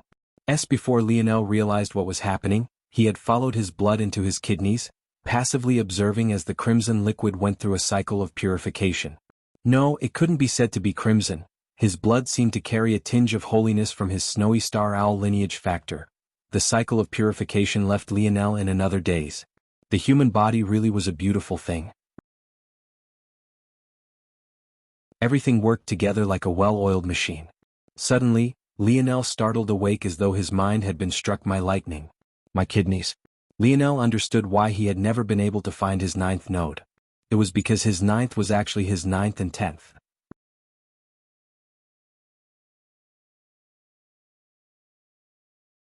Chapter 187. Lionel's breathing quickened slightly. He was absolutely certain. If he managed to form a 9th and 10th node, one for each of his kidneys, the compatibility with his body would reach 100%. Not only that, but the benefits would be immeasurable. If he formed force nodes in his brain, spine, heart, lungs and kidneys, his control over his body would reach an unprecedented degree. Not only that, but if he controlled the purification process of his blood through his force, wouldn't his ability to comprehend his lineage factors become that much more potent? After a while, Lionel calmed himself. The difficulty of forming a 10th node was an unknown entity to Lionel. He still knew too little. He didn't even know if such a thing was possible. All he did know was that there was a limit to the number of force nodes a body could contain. 9 was the theoretical limit. At the same time though, was this really an infallible rule? Wasn't the limit of force nodes decided due to how much force one could handle? But didn't some people have larger force nodes in comparison to others? In that case, were all force nodes really created equal? Lionel's force nodes were constructed with 100 cells. Most people could only form force nodes with 1 or a couple cells at most. In that case, didn't Lionel form their equivalent of dozens of force nodes? In the end, Lionel shook his head. Even though this seemed like sound logic on the surface, he wouldn't act on it just yet. He would definitely hound the dictionary with more questions, but now wasn't the time. It would take time to research whether his plan was feasible. But unlocking his metal synergy lineage factor could be done now. As Lionel's aura suddenly became incomparably heavy. Even the chair beneath him snapped and crumbled, causing him to fall heavily to the ground. But he was so focused in his state of meditation that he didn't even notice. His dirty blonde hair began to whip about wildly, flashing with a bright bronze color before dimming once more, only to shimmer with it once again. Lionel could see it clearly. The opening of his metal synergy bloodline, compared to his snowy star owl and spear domain lineage factors, was much more involved. He could see it before him now. Within his blood there were 5 massive gates. However, compared to the first, the next 4 were too far away. Lionel could tell that no matter how hard he tried, he would never be able to reach those gates, at least not with his current strength. Realizing this, he focused completely on the gate right before him. It was a massive bronze door, covered in shackles that wrapped around it endlessly. This singular door was built with several levels. Like a nesting doll, the smallest door was surrounded by larger and larger doors. There were 9 in total, with the largest door amongst them looming so tall that even when Lionel craned his neck vertically, he couldn't see its peak. Lionel took a step forward. He felt that with every step he took, a greater and greater pressure weighed on him. It was as though this door was doing everything in its power to force him to his knees. Lionel smiled lightly. If it was just a few days ago, his spirit would have directly been blasted out of this place. By then he would have no choice but to wait for his lineage factor to be awakened naturally. But now this pressure was still within his ability to withstand. Soon, Lionel's palms were pressed against the doors. Due to his stature compared to the massive doors, he could only touch the smallest. When he pushed, he felt that he could easily open the first, even with its chains on. But he found that the second nested door hardly budged. It was only after he put in some effort that even the third nested door showed signs of movement. So the harder I push, the more likely it is for the larger doors to budge, huh? Lionel had no idea that in the outside world, the colors he was radiating were wildly changing. When he barely opened the first door, his hair radiated a dull bronze color that almost looked like dirty copper. When he pushed hard enough for a reaction to occur in the second door, this muddied bronze became clearer. By the time he elicited a response in the third door, his hair shone like polished brass. It almost felt as though the fine filaments of his hair were no different than refined metal. Interesting, Lionel thought, looking up toward the highest 9th door. Well, since I'm here, I might as well try my best, right? At that moment, a mighty aura radiated out from Lionel's body. Even the segmented cube began to vibrate wildly. Compared to the past, this aura of his seemed several times more indomitable. It seemed that tempering his character had had other effects as well. A mighty roar left Lionel's lips as he pushed. What Lionel didn't know was that while he was straining with his utmost, in a world countless light years across the universe, violent changes were taking place as well. This was the family home of the Morales family. In fact, it was more accurate to call it a family planet, as the entire stretch of space was owned by them and them alone. At that moment, changes were occurring in their ceremonial room. South, this sacred place was incomparably vast. In fact, if one had the mind to pay attention, though this place was located within the main estate of the mortal family, it was somehow larger than even the planet they called home. In the distance, sticks of incense stood taller than even mountains, wafting out a refreshing scent that filled the land with a thin veil of fog. At the base of where these mountainous stick of incense stood, there was an altar that carried several sacred tablets.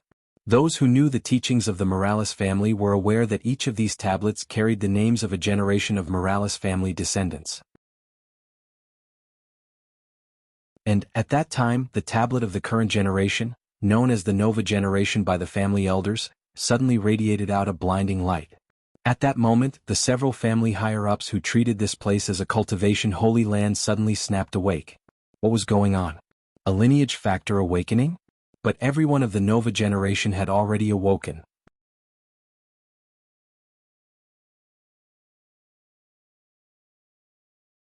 Chapter 188. The elders of the Morales family were left speechless. But they all suddenly thought of a possibility. Their gazes met across hundreds of miles. It seemed that even though each was kneeling on a prayer mat all to their own, without a single sign of life even tens of miles around them, it was as though they were right next to each other. A double awakening. Their Morales family was split into 2 factions. But the history between these 2 halves of the family was long and tumultuous. In the past, the Morales family also had 2 halves. However, back then, what divided them was the awakening of the metal synergy lineage factor.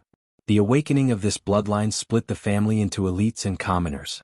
Those who awakened it could enter the main branch, while those who failed could only lead the sub-branches of the family. However, this status quo didn't remain like this. Many generations ago, a second lineage factor was birthed within their bloodline. This created not one main branch but 2 main branches of the family. Back then, this had been completely astonishing. The rarity of a dual lineage factor clan was unimaginable. And it was precisely this awakening that allowed the Morales clan to surge up from the middle ranges of the seventh dimension to the absolute peak. Still, though the Morales family faced the world as one, there were inevitably disputes between the two factions. The complexities and intricacies of these disputes didn't need to be touched upon for now, but what was important to understand was the difficulty in awakening these two bloodlines. The spear domain lineage factor was the weakest upon awakening. Though it had great potential for growth, it could also very easily remain weak to the point where even some sixth and even fifth dimensional lineage factors could suppress it. As a result of this, there were comparatively more who touched upon the spear domain lineage factor, and their starting points were all the same. There was no distinguishing these bloodlines until they were given adequate time to grow. Only then would it be possible to understand whose was stronger. But the metal synergy lineage factor was different. Not only was it far more difficult to awaken, it had a far more robust hierarchy system attached to it. One can imagine how this might cause problems. On the one hand, the spear domain lineage factor had amazing growth potential and a high population of evolvers within the Morales clan. On the other, the metal synergy lineage factor was much rarer and comparatively more powerful at the outset.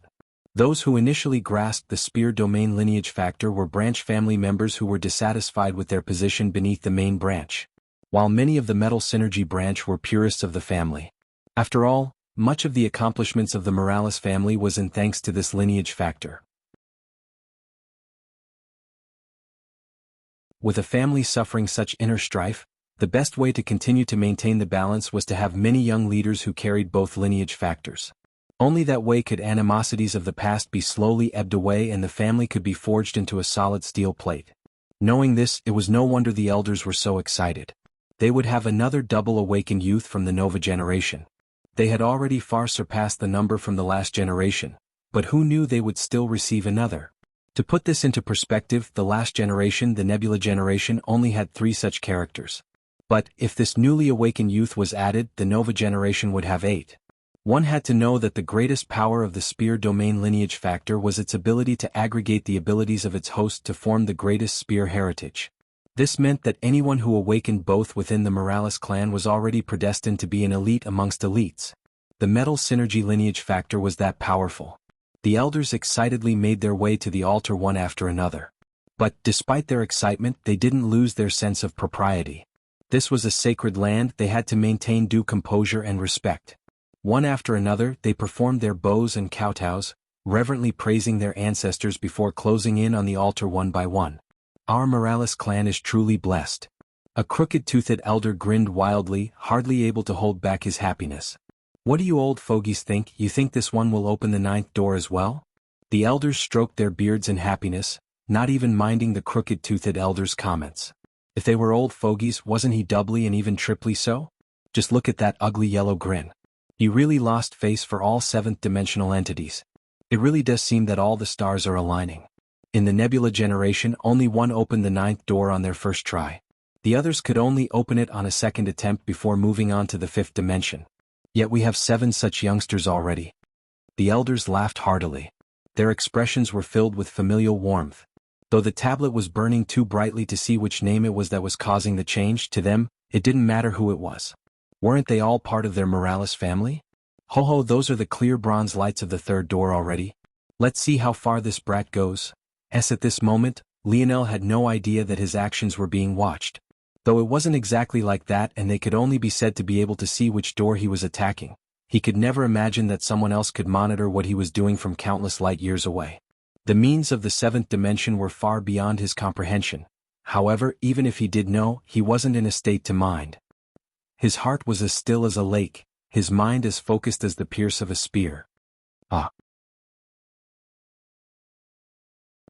He roared in his mind as the 4th door began to move.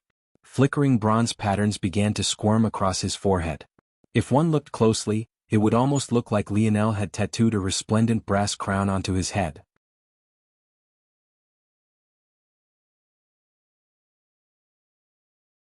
Chapter 189. The 4th door. The elders smiled brilliantly. This speed and momentum was excellent. There was a reason the longer one remained awake, the greater potential their lineage factor would have. However, this wasn't a universal truth. At least for more complex bloodlines like this one, there were qualitative changes to look for. Who cared if Lionel spent several days in this state if he only opened up to the second door? Likewise, who cared if he only needed several minutes if he could open the ninth? It could be said that the higher the grade of the lineage factor, the more unique quirks it would have and the less likely it would be to conform to the norm. The metal synergy lineage factor was exactly like this. The lights radiating from the Nova generation's stone tablet began to wiggle with complex runes. Soon, these runes formed a crown not much unlike the crown etched onto Lionel's forehead. It radiated a gorgeous and pure bronze color, the kind that could only be gained after polishing a metal again and again and again. Lionel's body quaked as even the floor of the lab setting cracked beneath his might. Phase 1 was simply too fragile. Just the aura of his lineage factor alone was enough to cause it to tremble. Luckily, its self-healing properties kicked in. With such a large store of force around it thanks to the force crystal mine, how could it not repair itself quickly? Bronze runes began to spread down Lionel's back. They were boxy and straightforward in nature, being carved of straight lines and sharp corners.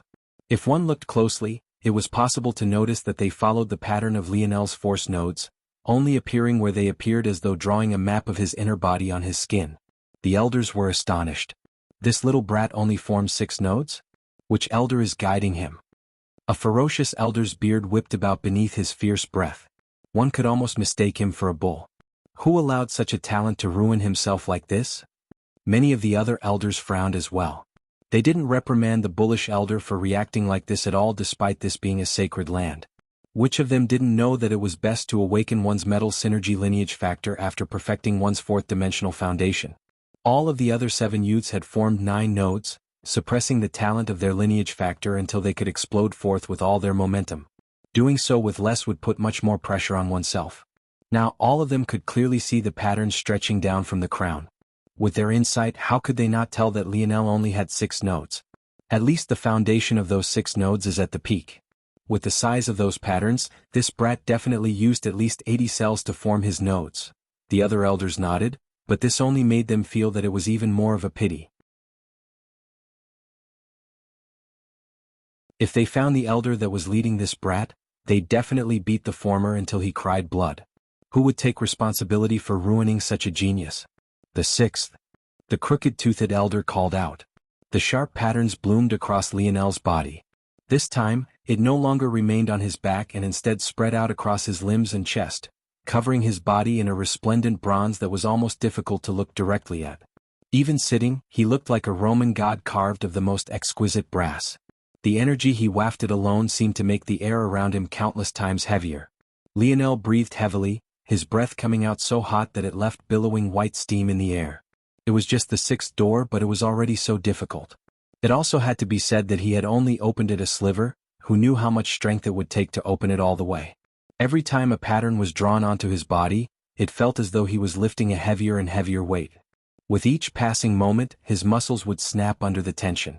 If it wasn't for the resplendent light shrouding his body, it would be possible to see ghastly bruises spreading beneath his skin. Lionel's hands were still pressed against the 1st door, but his strength had influenced the 6th.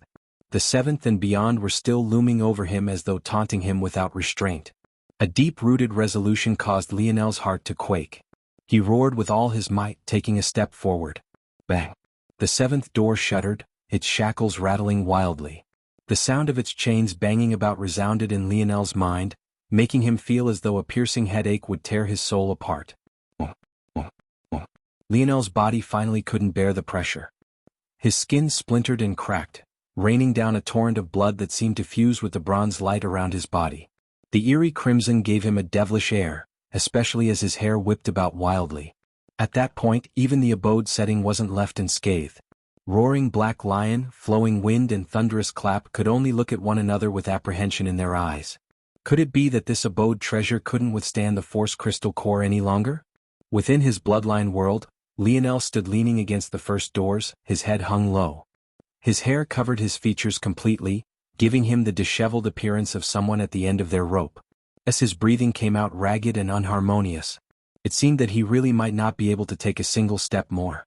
The expressions of the elders dimmed. They all felt that it was a pity in their hearts as they watched the patterned lights surrounding the tablet wavering. Had this brat of the Nova generation been just a bit more patient, it wouldn't have been a problem to open all 9 doors on the first try. Their lineage factor was special. The difficulty of entering their bloodline world would become progressively more difficult with each entry. Likewise, the opening of their lineage factor shackles would also increase in difficulty. This was why it was so important to open as many as one could on the first try. But some bastard had ruined the future of this prodigy. How could they not lament it in their hearts?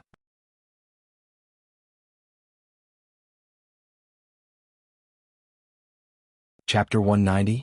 Lionel breathed heavily, his hand still firmly placed on the first door. Was this his limit? The truth was he didn't know the significance of his accomplishment. Something like opening 7 doors on the first attempt was already extremely rare in the Morales family. To put this matter into perspective, there were about 1 billion youths of this current Nova generation. This was how insanely large the Morales family was. Of these billion youths, half would not even awaken a lineage factor at all. Of the remaining half, about 70% would awaken the spear lineage factor and just about 30% would awaken the metal synergy lineage factor. This meant that there were 150 million youths with the metal synergy lineage factor awakened. Regardless of whether these youths were children born from Morales family women who had been married off to other families or not, they would all be considered as part of the Morales family main branch. Of this 150 million, 90% would only open the first door on their first attempt. Such people would only be able to open a maximum of the second or third door before they were forced to move on to the 5th dimensional barrier. This left 15 million. Of this amount, another 90% would only be able to open the second door on their first attempt. For these people, no matter what they tried, it would be impossible to touch the 4th door, as the 4th represented a qualitative leap. This was because the 4th door was the first marker of the metal synergy runes. This left just 1.5 million. Of this amount, less than 100,000 would ever touch the 4th door. Not even 10,000 would manage to open the 5th. And not even 1,000 would manage to touch the 6th. Finally, there was yet another qualitative leap. In some weaker generations of the Morales clan, there might not be a single person who managed to open the 7th door on the first try. And even in stronger ones, the number would most definitely not exceed 10 by a large margin.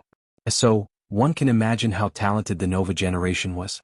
Not only was there one who had opened the 9th door on the first try, but there were an entire 7. Someone like Lionel who could open 7 with just 6 nodes was completely unheard of. However, his talent was completely overshadowed due to the negligence of his senior. The truth was that what Lionel was aware of was the fact his attempts would only get more and more difficult with each attempt. He wouldn't naively jump into making mistakes like he had in the past. It was just that he had no choice. In this dangerous situation, if he didn't quickly grow stronger, he would only die here. This was the price for his previous mistakes. But Lionel was unwilling. Even though he didn't know the significance of these doors, he simply didn't like having to stop at 7. He didn't even know others were watching him, nor did he know the true significance of the amount of doors he opened, but he just didn't want to stop here. Lionel slowly clenched his fists. His nails scraped along the surface of the first doors. With how sturdy it was, he could only leave a bloody trail. His head tilted up, a resolute gaze flickering as he gazed toward the small opening in the door before him. Then, as though he had been grasped by a tinge of madness, he roared. The elders sighed as a collective, many of them turning away. At this point, they didn't even want to know the name of this youth, they could all only feel that it was a pity. If they knew the name of this youth, they might just feel that it was even more unfortunate. It was easier to avoid heartache if one didn't have a face to attach to it. Sometimes it was easier to ignore tragedies with a large number of casualties as long as you were distant enough from the people it affected. I'm going to kill that damn bastard who led this kid astray.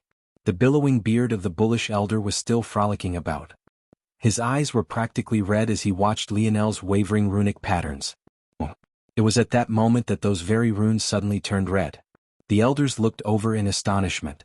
This kid is trying to get himself killed. The crooked-toothed elder's carefree grin had long since disappeared. Now he just looked forward in horror. Those red runes, they had seen them many times before. Youths who weren't satisfied with their results would sometimes have willpower that surpassed their means. As a result, they would try to push ahead, but this would only end up damaging themselves. No small number of youths had killed themselves in this way. They all recognized these signs very well. Bloodline deviation. Even if Lionel failed to open all 9 doors on the first try, it was still fine. He might have a chance at a comeback in the future if he worked diligently. After all, this was just the start of his path. But if he died now, it was all for naught. The elders became flustered. Damn it. Which planet is this kid from? Contact all of them now and find out which prodigy is breaking through. Immediately stop him. The bullish elder roared out orders to seemingly empty air, but the whole of the planet heard him. His rage caused a mad and immediate scramble that turned the entire seventh dimension into a frenzy. But no matter how they looked, they could have never imagined that Lionel was countless light years away on a small planet called Earth. Within his bloodline world, Lionel's eyes had turned completely red. He seemed to have lost himself in a trance. All he had eyes for was the expanse of darkness beyond the crack in the doors. His main body in the lab setting had become a rain of blood. The flickering crimson seemed to finally fuse perfectly into the beautiful, resplendent bronze. Instead of tainting it, it felt as though the light had gotten even brighter, creating a new red bronze color that shimmered like both gold and ruby. However, he had no idea that this only brought him a step closer to death.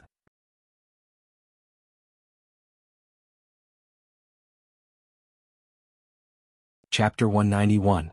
Lionel could feel his blood seething. It was an exhilarating feeling that made him feel as though he was treading on clouds. He could never think that such ecstasy would cause panic countless galaxies away.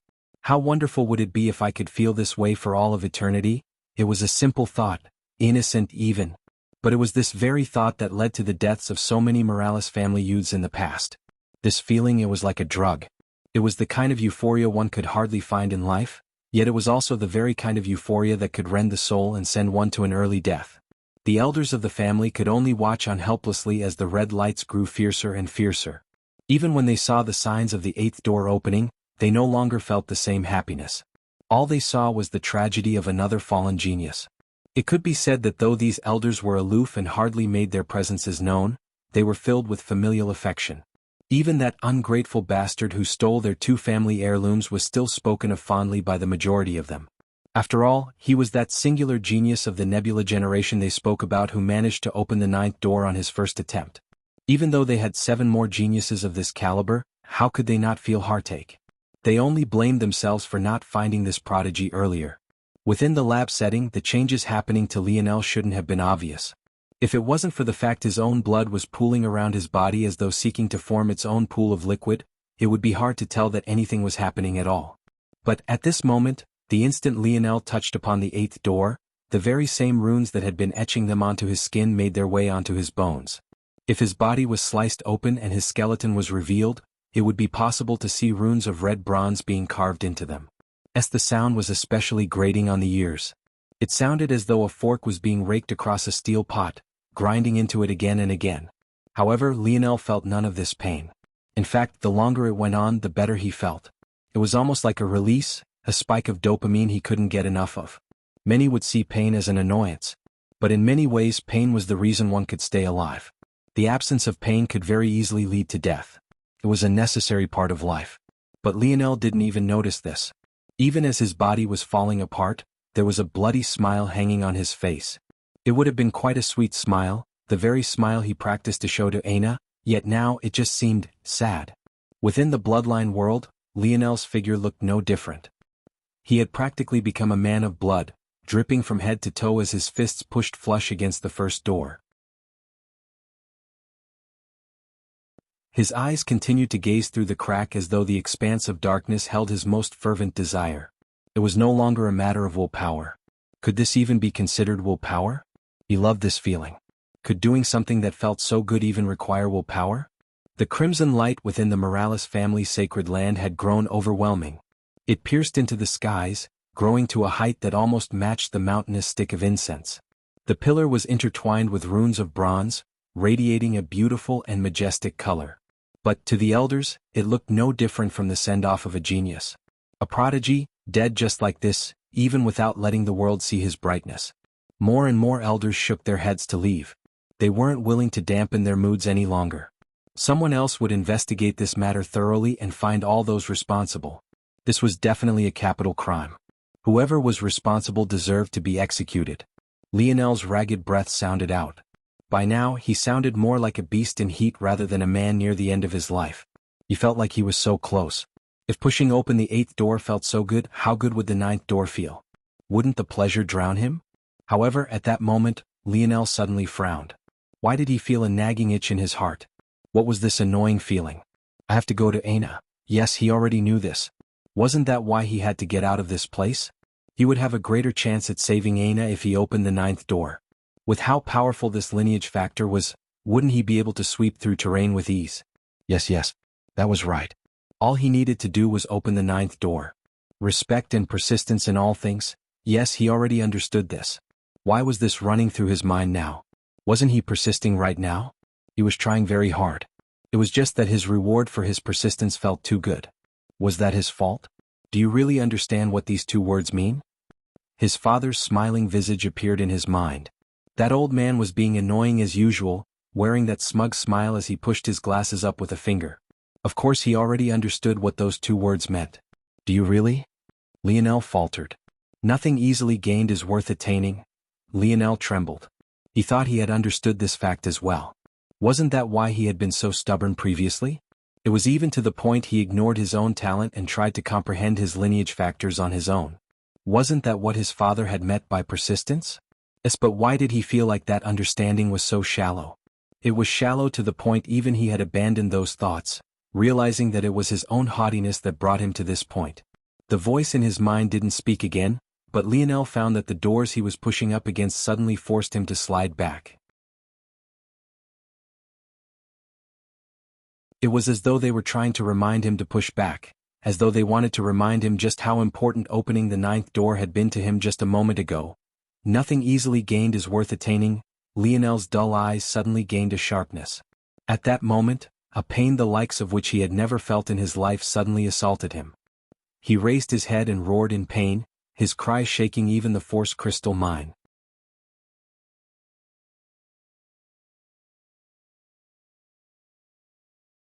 Chapter 192.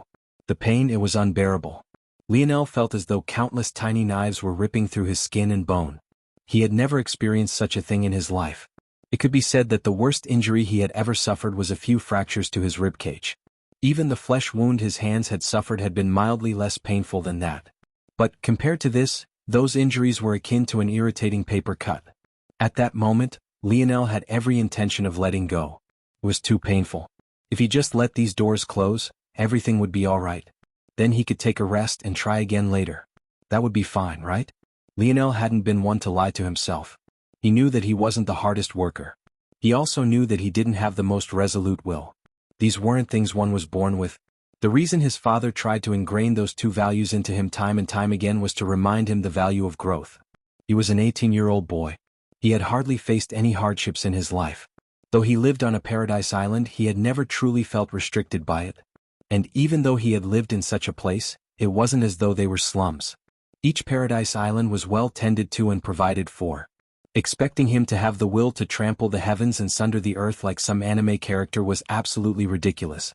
Let alone having such will, he wasn't even sure what he wanted to do with his life just yet. He was a kid. Though he had some talent, he was ultimately just that. A kid. For a kid like him, such pain was absolutely unbearable. But somehow, whenever he thought of letting go and allowing these doors to slam shut, tears uncontrollably fell from his eyes. Such a thing surprised even himself. He wasn't an emotional person. Though he had been worried about his father when the Paradise Islands fell, he didn't break down back then. When Simeon and the junior governor Duke decided to fire into the homes of innocents, he hadn't burst into tears. Even when his father mentioned that his mother was still alive, his emotions hardly fluctuated.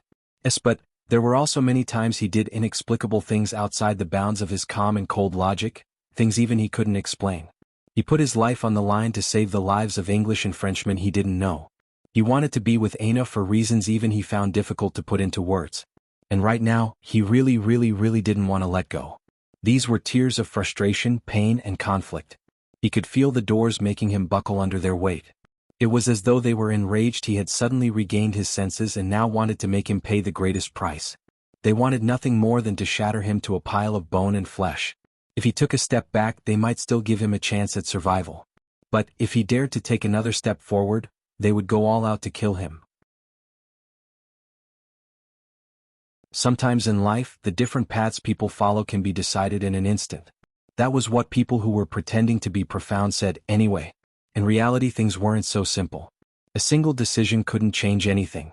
It was a continuous stream of decisions that would decide the path you would follow. It might take 10 or even 100 correct decisions to take a single step on the path you wanted. Maybe along the way you might make many incorrect decisions as well. But only by persisting would you eventually become the person you wanted to be. Lionel was just a kid. A boy of barely 18 years old. Up to now, he had already made several incorrect decisions. However, recently he finally made his first correct one. That was to quell his arrogance and admit that he was wrong. And now he would make his second. It was quite the pitiful sight.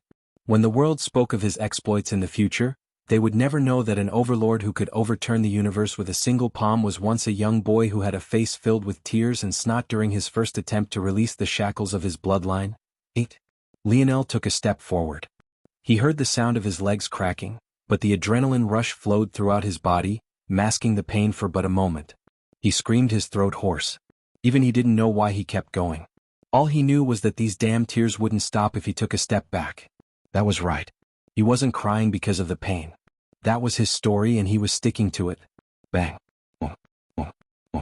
Within the sacred land of the Morales family, the elders suddenly snapped their heads back in the direction of the red pillar of light, only to find that the red color was receding to be replaced by a resplendent purple light. It was the kind of beautiful violet that would enchant any woman, yet carried an air of nobility that made one want to prostrate themselves. Even these elders of who knows how many years felt the urge to bow down. Purple light? What's going on? The elders were stunned. They didn't know what this purple light meant. The flagship color of their lineage factor had always been a shimmering bronze.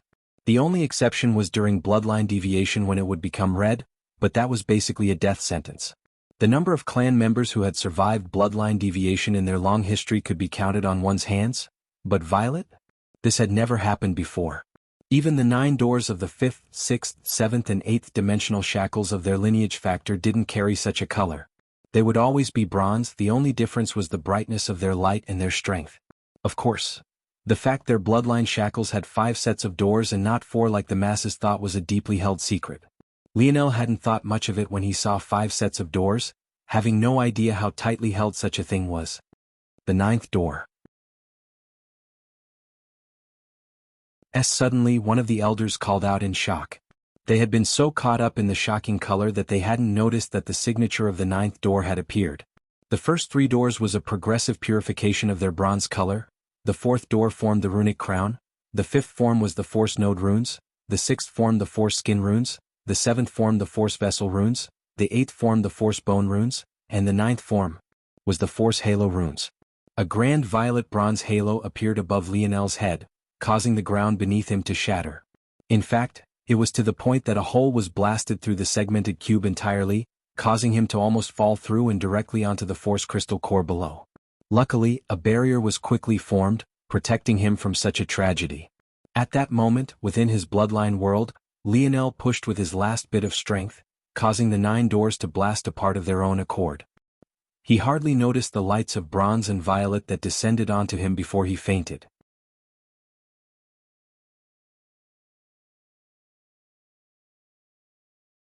Chapter 193. The elders stood completely stunned. They had no ability to understand what was happening. It wasn't like there had never been anyone who survived bloodline deviation before. However, their number was extremely small. In addition, those who survived would all lose the right to enter their bloodline world again in addition to losing access to their lineage factor. They would essentially be crippled in that respect. But this was obviously not what was happening here. Everything pointed toward a successful awakening. If it wasn't for the fact there was a royal violet color infused with the usual bronze, these elders would think that Lionel had somehow reversed everything at the final moment. Just, what was happening? Those elders who had turned to leave charged back, each of them jostling for position. If before they wanted to know nothing about this youth, they now wanted to know everything. How could they miss out on learning this youth's name? The lights slowly faded and the hidden tablet began to gradually come into view. The tablet seemed to swallow all the violet bronze lights in the air, converging on a single name at the very bottom of the stone tablet. The bottom? This brat is so young? The rankings on the Nova Generation tablet, or any ancestral tablet for that matter, wasn't based on standing or rank or anything of the sort. It was purely based on the time you were born. The eldest of the generation would be ranked first while the youngest would be ranked last. It was only after a certain coming-of-age event that the order would be reshuffled. By then, age would no longer be the deciding factor of rank. Yes, but one could imagine how large a tablet that could hold 1 billion names would be. Yet, ironically, ranking last was just as conspicuous as ranking first, especially since Lionel's name stood out so much. Upon awakening the spear domain lineage factor, a name would gain a sharp edge to it that radiated a kingly might. In the universe there were many weapons factions, but the struggle between the spear and the sword had always been the most violent. Both of them were seen as the king of weapons by their respective wielders, so there would always be clashes between the two. Upon awakening the metal synergy lineage factor, a name would gain a heavy aura and also a bronze sheen to it, standing out from the other stone-carved names. Obviously, upon awakening both, one would gain a fusion of the two. It was already outstanding enough that Lionel's name had both characteristics. After all, there were only 7 others like this. However, even compared to them, his stood out just that level more because in addition to a bronze sheen, his name was also surrounded by a violet aura. Lionel Morales. The crooked-toothed elder muttered. "Have any of you heard of this brat?" The elders looked at one another for confirmation, but all they found were numerous shaking heads. There were 1 billion youths, how could they know all of them? In truth, with their strength, memorizing the names and faces of 1 billion people wasn't an issue. The issue was whether or not they found such a thing to be worthy of their time. He's this generation's little brother, though. If I remember correctly, the last time a name appeared on the Nova Generation tablet was 18 years ago. The elders sucked in a cold breath. Awakening both lineage factors before 20? Let's look at the Nebula Generation tablet. Hearing this suggestion, the elders all nodded. The timelines in the universe were never linear. The future could influence the past in the same way the past could influence the future. If their son awakened in this fashion, it was possible for the father to gain some benefits as well. In this way, it might be possible to learn who Lionel was through who his father or mother was. However, the elders found no changes on the Nebula Generation tablet. They all looked toward one another with a solemn expression. The only way such an awakening wouldn't influence the previous generation is if the previous generation was already too powerful to cause such a change. But, the number strong enough to fall into this category would definitely not number more than 1,000. The issue was if any of these 1,000 had such an outstanding descendant, how could it be possible that they'd be unaware? As such, there were only 2 explanations. One possibility was that this person of the Nebula Generation purposely withheld this offspring of theirs. If this was the case, the elders couldn't help but shudder. How could there ever be a good reason for doing such a thing? The second possibility was, thinking of this, all the elders had gazes that shone like bright torches. There was only, just when the elders were thinking this, several powerful auras suddenly converged and a mighty voice sounded out from the skies. The violet winds rise north, a soft sigh rang through the sacred lands. Forget the matters of today and don't investigate any longer. The child is not within our lands. A sigh rang out once again. Just as much of a troublemaker as his father, the elders below didn't dare to say much. Even after all the auras disappeared, they only looked at each other once and left silently. Inwardly, they all knew that their second speculation must be correct. Within the segmented cube, Lionel gasped awake just in time to find a last thread of violet-bronze light seeping into his body. He smiled bitterly as he looked around. The lab setting was a complete mess. He was shocked to find that there was even a hole beneath where he lay. If it wasn't for some sort of odd energy barrier, he would have fallen right through. However, just when he was feeling depressed, a strong surge of force suddenly swept through the segmented cube. Lionel's eyes lit up. He immediately understood what was happening. The segmented cube had absorbed enough force to enter Phase 2.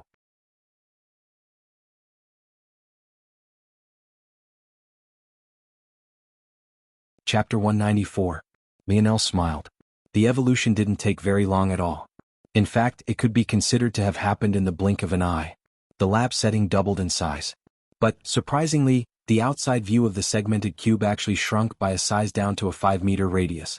In addition, it seemed that its exterior was a level sturdier. At the very least, the force eruption no longer seemed to affect it as much anymore. Lionel didn't have time to slowly figure out what changes occurred, so this time he directly asked the dictionary. Ping. Replying to Seed, Phase 1 of segmented cube provides suspended animation and the black grade soothing water. Phase 2 provides the bronze grade soothing waters and evolution nurturing. Lionel raised an eyebrow. What is evolution nurturing? Ping. Natural treasures within the means of Phase 2 can be nurtured for growth. What is within the means of Phase 2? Ping. At and below the 4th dimensional grade. After a few more questions, Lionel came to understand everything. It turned out that he was right to store the ores and herbs he gained within the snow globes. In there they could be nurtured to slowly grow and produce more of their kind. Though it would still take a long time, it was better than nothing. In addition, according to the dictionary, he found more cores of the same kind. He could place them within the same environment and they would be able to mutually work together to expedite growth. After knowing this, Lionel immediately separated the snow globes into groups and put like minerals and herbs together. He didn't even have to stand to do this. After entering Phase 2, especially with his powerful spirit, he was able to control most of the matters of the segmented cube with his mind. These ores would become especially important to him in the future. Not because of force crafting, but rather because of a special ability of his metal synergy lineage factor. Unfortunately, he didn't have the time to explore this right now. Lionel finally tried to push himself up. But what he could have never expected was that he would fall flat on his face an instant later. What the hell? Why am I so heavy? Lionel's expression changed as he swept his spirit over his own body. The change to his stats left him speechless. Lionel Morales, Strength 4, 57, Speed, 0, 87, Agility, 0, 63, Coordination, 0, 91, Stamina, 1, 13 plus 0, 0, 5 Nullified, Reactions, 2, 0, 3, Spirit, 5, 98, Force, 0, 60. First he was stunned that his strength actually more than doubled. But, in return, his speed and agility had actually fallen by more than half, not to mention his stamina. On top of that, his coordination, which had once been among his highest stats alongside his spirit, had actually plummeted as well. He immediately understood. His metal synergy lineage factor had actually increased his weight by so much. Now, he wasn't much different from the metal-grade invalid he had met all those months ago, having great strength, but even greater limitations to his ability to use it. Lionel didn't panic after realizing this. He didn't believe that such a powerful lineage factor would have such a great weakness. If he was no different from a mere grade invalid, the metal synergy lineage factor wouldn't be worth all the praise and adulation the dictionary gave it. After taking a breath, Lionel used his overwhelming spirit to sweep through the changes in his body. Soon he found the problem. Though the runes on his skin had already disappeared, that was just a superficial measure. The runes that ran through his blood vessels and even more importantly his bones had yet to recede. After a moment, Lionel felt he could control them and slowly force them into retreat. Soon, the heaviness of his body vanished. He realized that his strength was still great, being above 3,000, but the reduction to his speed was much less exaggerated. In fact, compared to before, his speed and agility had also increased. Lionel Morales, Strength, 327, Speed, 2, 17, Agility, 2, 64, Coordination, 201, Stamina, 4, 98 plus 0, 0, 5 Nullified, Reactions, 2, 0, 3, Spirit, 5, 98, Force, 0, 60. My lineage factor is still in its infant stages. If I was with the Morales family, the moment I completed my awakening, I would immediately start absorbing all sorts of precious ores. But I don't have the luxury to do so right now. There were two main abilities of the metal synergy lineage factor that allowed it to reign supreme. The first was its divine metal absorption ability and the second was its divine armor deity ability. Lionel believed that the weaknesses in his lineage factor would all be solved by the time he began to practice these two abilities. Lionel was beginning to feel that his stat system was too limited. When he finally had time to relax, he had to think of something better. With that thought, Lionel stood and entered the abode setting. He had to speak to the other three youths. However, he didn't expect the three of them to look at him as though they were seeing some kind of monster. If it wasn't for their masks, their expressions might have been even more exaggerated. Flowing Wind stepped forward, looking Lionel up and down. "Handsome? How'd you get more handsome?" Flowing Wind looked up at Lionel with a serious expression. The changes in Lionel were simply too exaggerated. Now he stood just over 2 meters tall, crossing the 66 mark. His skin was just as tanned as it had always been, but it seemed smoother and more flawless, even to the point of radiating an incredibly faint bronze light. As though this wasn't enough, his dirty blonde hair had become a bright copper color. It was like his hair had been formed by individual, flexible filaments of the metal, sweeping across his shoulders with an inhuman sheen to it. But the greatest change was to his aura. They all gravitated toward him uncontrollably. As unreserved as Flowing Wind usually was, even she felt somewhat stifled at this moment. At this point he really did look like some Roman god. Huh? Lionel tilted his head in confusion. He hadn't observed himself in the mirror. Even when he used his spirit to observe his body, it was only the inside of his body. So, he had no idea why their reactions were so exaggerated. That said, he didn't have the time to mind it. I'm confident in bringing us all away now and have a way to mature the Force Crystal Mind Core. Stay put here, I will take us out soon. With the segmented cube gaining such a Phase 2 ability, Lionel really could mature the core now. Everything should have been made simple, but the only issue was that the situation outside had changed, leaving Lionel a bit helpless. Thanks to the evolution of the segmented cube, Lionel could even access the situation outside its walls now. First, the little mink had woken up and was even curiously observing the force eruption. If that was all, things would still be fine. But, with the increase in his spirit, Lionel could finally see the edges of this vast kilometer-long space clearly. Thanks to that, he noticed several tunnels he hadn't in the past.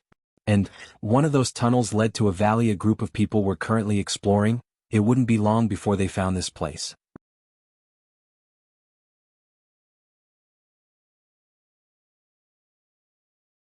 Chapter 195.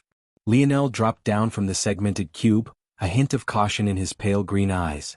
But after a moment he realized that he was indeed correct. Even without activating his runes, the force eruption only put a minor amount of pressure on him. It was enough for him to feel uncomfortable, as though he was suffering from a stomach ache. However, it was no longer enough to threaten his life. And this was without his using a force skin. Lionel knew that if he activated his force runes now, even if it was only the crown of the fourth door, this discomfort would vanish completely. However, there was no need to do this, at least not for now. He still wanted to observe the situation. How long will it take to mature the crystal core if the segmented cube used its evolution nurturing ability? Ping, 12 hours 23 minutes and 4 seconds. Lionel was pleasantly surprised. Just half a day. But after some thought he felt that this made sense. The segmented cube was a treasure from a higher dimensional world. In addition, its goal was to evolve the crystal mine into the fourth dimension, not the fifth. As such, how could it not do so with ease? Despite learning this, Lionel didn't have the segmented cube begin so quickly. In fact, it might very well be the force eruption that helped Lionel make it through this. Lionel's spine tingled, causing him to subconsciously turn in a certain direction. This damned little mink. Lionel realized then that his thinking might have been a bit naive. He had almost forgotten that there was another being who could ignore the force eruption as well. At that moment, the little mink was still gliding around the walls of the force geyser. After Lionel's spirit had crossed into the fifth dimension, not only had the range of his internal sight increased explosively, even to the point of being capable of crossing tens of kilometers, but force of the fourth dimension was no longer able to hinder his senses. So, whereas in the past he could hardly see the situation around him in this place, now everything was as clear as day. In fact, it should be said that fifth-dimensional internal sight should be capable of far more than just this. After all, a fifth-dimensional entity acting upon even the fourth dimension was akin to stomping ants, let alone a pseudo-fourth-dimensional world like this one. But unfortunately, Lionel was still limited by the weakness of the rest of his body. Still, in this sort of situation it was more than enough. I don't think it knows him here. But should I battle it now or? The little mink might have only been 10 meters from him, but it had no ability to see or sense Lionel. After all, not everyone had spirit as monstrous as him. At that moment, Lionel's senses latched on to a hearty laughter. If he was only relying on his ears, this laughter would have never reached him. After all, there was too much force in the air making this large space, that should have been a great echo chamber, become insulated from noise. Lionel's lip curled. It seemed that they had finally found this place. Why not make my two enemies fight one another? Outside the force mine, Simeon couldn't hold back his laughter. He was usually a reserved individual who thought of nothing else but his own struggle for power. But at this moment he was genuinely too happy. Lionel and the other youths had only made it to this place barely a month ago, but he had already been here for much longer, looking for a path to the Force Crystal Mine. He had always known it was here, but it wasn't as though he could ask the Slayer Legion for their map. Unfortunately, he had really met too many struggles. What should have been a quick and easy mission to infuriate the Slayer Legion had become a test of his own mental fortitude.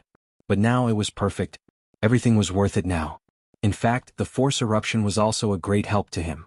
With it, it would be unlikely that the Slayer Legion would send their promising youths here. It was too much of a risk. In addition, they couldn't send anyone of the elder generation, or else his own backers wouldn't sit idly by. I can steal all your wealth and you can't say anything about it? How satisfying.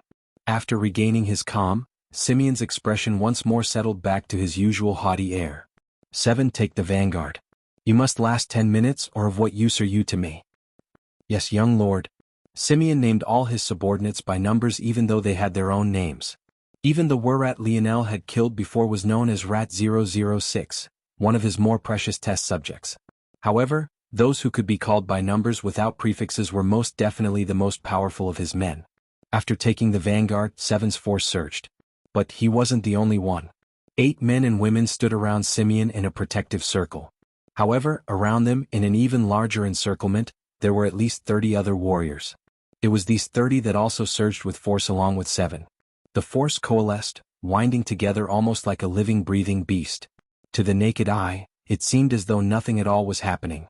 However, if one had awakened internal sight, it would truly be something worth witnessing. The force rose up. At first, there was only a vague cube-like manifestation. But soon, this cube began to break into peaks and valleys. The start of the process was slow. But akin to a ball rolling down a hill, it became faster and faster. Then, it seemed like in the blink of an eye, it all solidified, forming a grandiose palace. No, it was more accurate to say that this was a small replica of a palace, only capable of housing 100 or so people if they all stood as close as possible to one another. At this point, the palace had become corporeal. Like this, even those without internal sight could make out its vague outline. And, to those with internal sight, it felt like an air of majesty was crashing down upon them, wanting them to kneel in submission. Simeon and his men huddled together. After their young lord was satisfied, they walked through the path they had found, stepping into the boundless underground world of the Force Crystal Mine. Simeon felt like he was walking on a cloud. If he knew that Lionel hardly reacted to this world of crystals, he would have shamed him as a country bumpkin. This place was filled with billions of Force crystals. Just how many elites could be raised by this kind of mine? However, Simeon knew that it would be foolish to try and take it all away. This was still the Slayer Legion's territory. His plan wasn't to seek out these little benefits. What he wanted was the Force Crystal Core.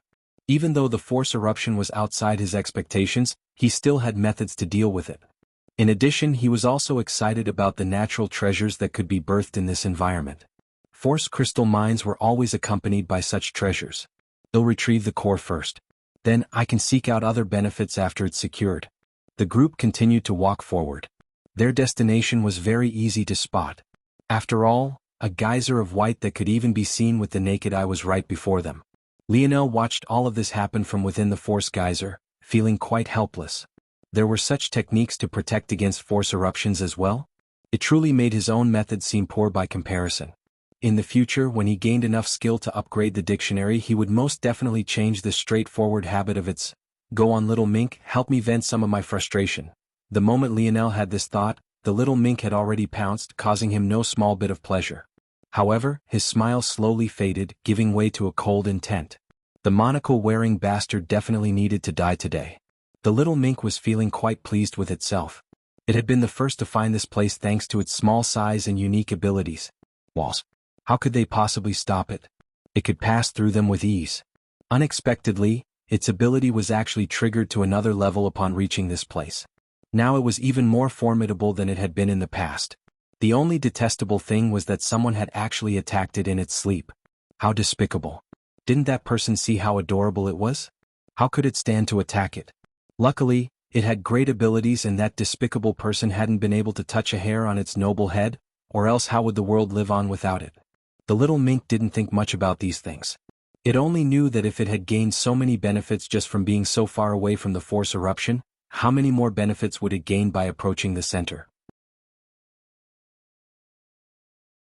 Something was telling it that there was something very good over there, but there was also something else telling it that it was very dangerous as well. So, it ran around the outside, sometimes on the ground, sometimes gliding through the air, trying to see if it could get a greater sense of what was hidden inside. It could only sigh to itself as it continued to circle the Force geyser. It had found such a good playmate, it was a shame that its playmate had disappeared. It couldn't sense its playmate as easily as it had before. Gem? The little mink looked up and bared its adorable little teeth. Yip, yip. Someone actually dared come here to snatch its things? Were these the despicable people that attacked it? It was definitely going to teach them a lesson.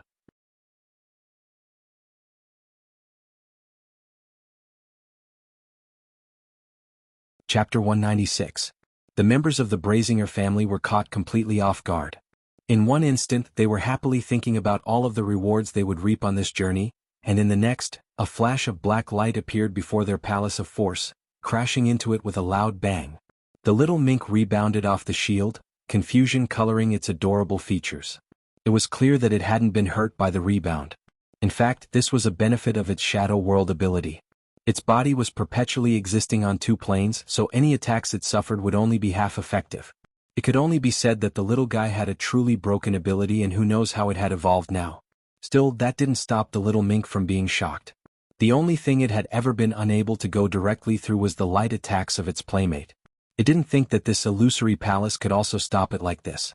If the Brazinger family people knew what the little mink was thinking, they'd likely be coughing up blood and rage. Though the little mink hadn't managed to cross through their defenses, its actions had caused Seven to directly spit up several mouthfuls of blood. The backlash was so severe that the palace nearly collapsed. If it wasn't for the fact Seven feared what his young lord would do to him if he really let the palace fall, the technique would have collapsed in the first instant. Young lord, this little beast has comprehended a force-strengthening deviation. The four-corner palace formation won't last long. Simeon's expression darkened. This little beast actually dared to ruin its plans like this? Unfortunately, Simeon's ability wasn't beast taming.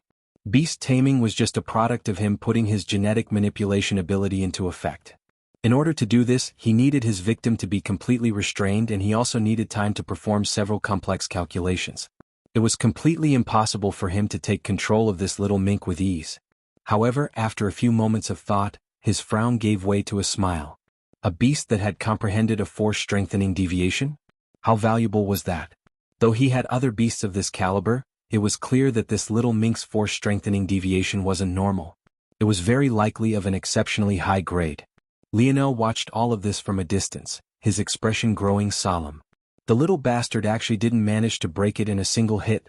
By Lionel's estimations, that charge attack of the little mink carried with it over 300 points of strength. With it concentrated into such a fine point, its power per square inch was a few levels above even the explosions Lionel's quasi-bronze energy shield suffered all those months ago.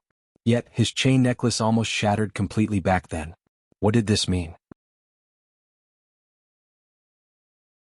It meant that this technique, a formation technique as that man referred to it as, was at least on par with his chain necklace. 4-3-2, go deal with that little mink. Don't let it near the palace formation again. Yes, young lord. 2 women and a man dashed out from the formation. The 2 women were 4 and 2 respectively, while the man was 3. 4 carried a bow and a quiver of arrows, 3 carried a 2-handed sword, and 2 brandished a whip that had a length of over 10 meters. Lionel quickly matched these 3 with the information he had gotten from his interrogation. Simeon's abilities were still limited. For now, he could only provide boosts to physical attributes. Though Rat-006 had had a mental ability, he had awakened with it even before he was genetically modified. Thanks to Simeon, the stats of all 3 of these warriors hovered around 300. However, if they undid the genetic lock Simeon placed on them, they would gain a 20% boost to their abilities. After matching the descriptions and weapons together, Lionel understood who they were. 4 had engraved telekinesis ability, allowing her to control her arrows within a range of 50 meters. 3 had engraved energy type ability, which sharpened his force, essentially giving him the equivalent of a force-strengthening deviation. Finally, 2 had an S-grade metal manipulation ability. The links of her whip had small metal veins embedded into it, not only making it far sturdier than a normal whip, but also allowing her deft control over it. That is definitely not the limit of 2's abilities. I need to be careful of her. As an extra measure of caution, Lionel used the dictionary to double-check the information those 2 captives had given him. After confirming their abilities, he nodded. At this moment, the little mink and the 3 had already clashed. Or rather, they had tried to clash, but all the attacks they levied went right through the little mink. The 3 warriors turned serious. 3 took a strong step forward. His internally cultivated force was entirely focused on maintaining the force skin around him. However, his ability had shot into overdrive, causing the air to whistle around his great sword as he swung toward the little mink. The little mink dodged to the side by a hair's breadth, leaping toward the spine of the sword to run up it. However, in the next instant it cried out and jumped backward, its little paws having been injured. It's weak to force-strengthening deviations. 3 said confidently. With his ability he could rip out force from the air and sharpen it to magnify his attack. Though the force was too volatile in this place for him to have great control, in some ways this was also a benefit. If not for this, how could the spine of his blade also be sharp? Hearing his words, the eyes of the 2 women lit up. Sharp winds kicked up around 2 while a fiery blaze lit the tips of 4's arrows. Without pause they launched their next attacks. Yip, yip. The little mink's back arched as its hair stood on end. It bared its little teeth. This time it was truly enraged.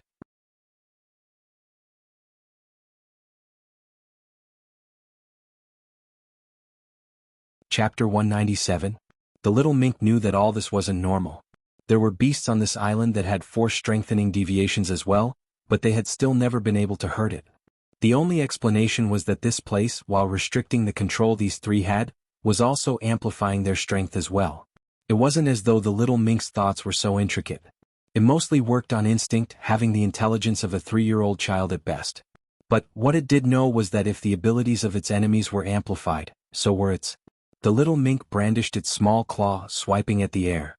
A scythe of black manifested, tearing through the fearsome momentum.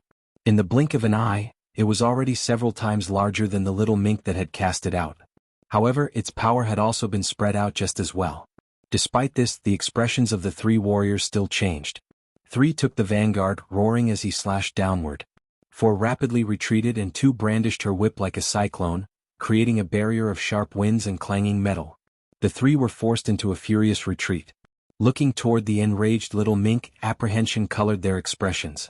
That attack had been greatly diluted, yet it still took the 3 of them working together to dispel it. Just what was going on with this little mink? Beasts this powerful shouldn't be on this island. According to the ranking system set out by the Slayer Legion, such a beast could only appear on an A-sector Project Hunt Island. Why would it appear on a B-sector island?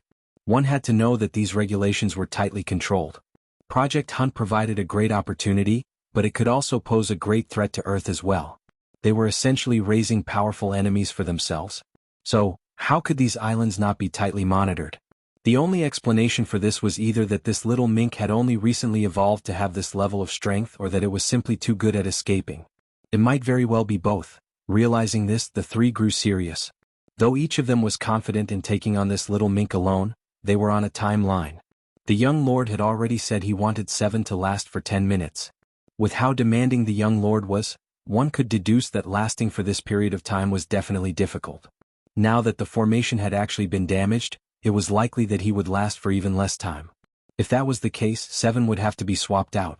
But 7's abilities were the most suited to being the core of the formation. In that case they had to end it as quickly as possible. 4 was the first to react. Her body began to morph, her long, slender legs growing in size as large pink wings appeared to her back. Her nose grew in size as well, becoming slightly more hooked in nature as she shot into the skies, brandishing her bow and arrows time and time again as though she couldn't tire.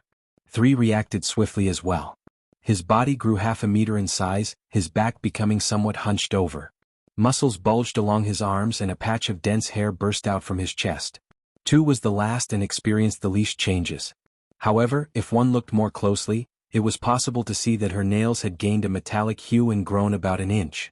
In addition to this, her pupils grew just a slight bit more narrowed as though she was a feline prepared to pounce. From 4 to 2, each seemed more human than the last. But it became very clear very quickly that this only made them more powerful. 3's speed was completely unlike what it had been before. With 4 raining down flaming arrows from all sides, the paths of retreat the little mink had were completely limited. The little mink dodged time and time again trying to find an opening to lash out, but its intelligence was still too lacking. It wanted to get rid of the annoying man in front of it, but it would fall into a rage whenever 4 shot an arrow at it. Like this, it kept bouncing back and forth between wanting to attack 4 and 3, causing it to end up threatening neither of them. 2 didn't attack at all. It was clear that she was content to observe the situation, stalking her prey. The yips of the little mink filled the space. Even with the noise-nullifying effects of the space, its enraged calls traveled far. It jumped about wildly, sometimes using the ground and even sometimes using the air as a platform. But it seemed to be getting nowhere. In the distance, Lionel couldn't help but sigh. This little bastard is so useless. You gave me all this trouble yet you can't take down even one of them? Though Lionel was shaking his head, he knew it wasn't because the little guy was weak, but because it didn't know how to use its strength. Usually beasts could make up for their lack of intelligence with strong physiques and large bodies, but the little guy had neither. Lionel suspected that the little guy's ability was great, but it was also highly dependent on how it was used. In Lionel's hands he would likely be undefeatable of Earth with it. Unfortunately, it wasn't his ability, nor did he have the means to control beasts. The little mink finally couldn't take it anymore. It charged ahead recklessly, its deep black eyes holding a hint of red. Tu's gaze narrowed as her forearm flexed. This was exactly what she had been waiting for. Even Simeon's lip curled into a sneer. Don't kill it, it will have its uses. Tu nodded in acknowledgement, but her whip had already pierced forward. It shot out like an arrow, leaving a streak of black and silver in the air. However, the little mink's burst of speed was out of all of their expectations. It appeared before three, baring its teeth. Its hair stood on end as though trying to make itself seem far bigger than it was. Three, though caught off guard, was still a veteran of many battles. He sunk into a practiced stance, using this momentum to slide a small distance away. Knowing that his sword was too large to be used at such a close distance, his left hand dropped from the hilt and pulled a knife from his hip, slashing out toward the little mink. However, what he couldn't have expected was for the little mink to completely vanish. Seeing such a scene, Lionel finally grinned. He was wondering why this little guy hadn't used this ability yet. It used it all the time against him. He almost felt like the little mink was playing favorites. The knife slash completely missed. Three's eyes widened in horror, but it was already too late. The little mink's claws tore his foreskin to pieces, tearing out a piece of his neck. Unfortunately for the little mink, Tu's whip also arrived at that time. With her metal control, she could adjust her strike even while it was in the air. How could she not react appropriately? Bang! The little mink was sent flying, its torso completely ripped through, leaking out a black, foggy aura along with dripping crimson blood. You're tuning in to the Han Lee's Wuxia Chronicles YouTube channel. We're so grateful for your support, and don't forget to subscribe to join us on this incredible journey through captivating stories. Your generosity through donations truly makes a world of difference, as it's the primary source of revenue that allows me to expand and enhance this channel for you. Thank you from the bottom of my heart for being a part of this adventure.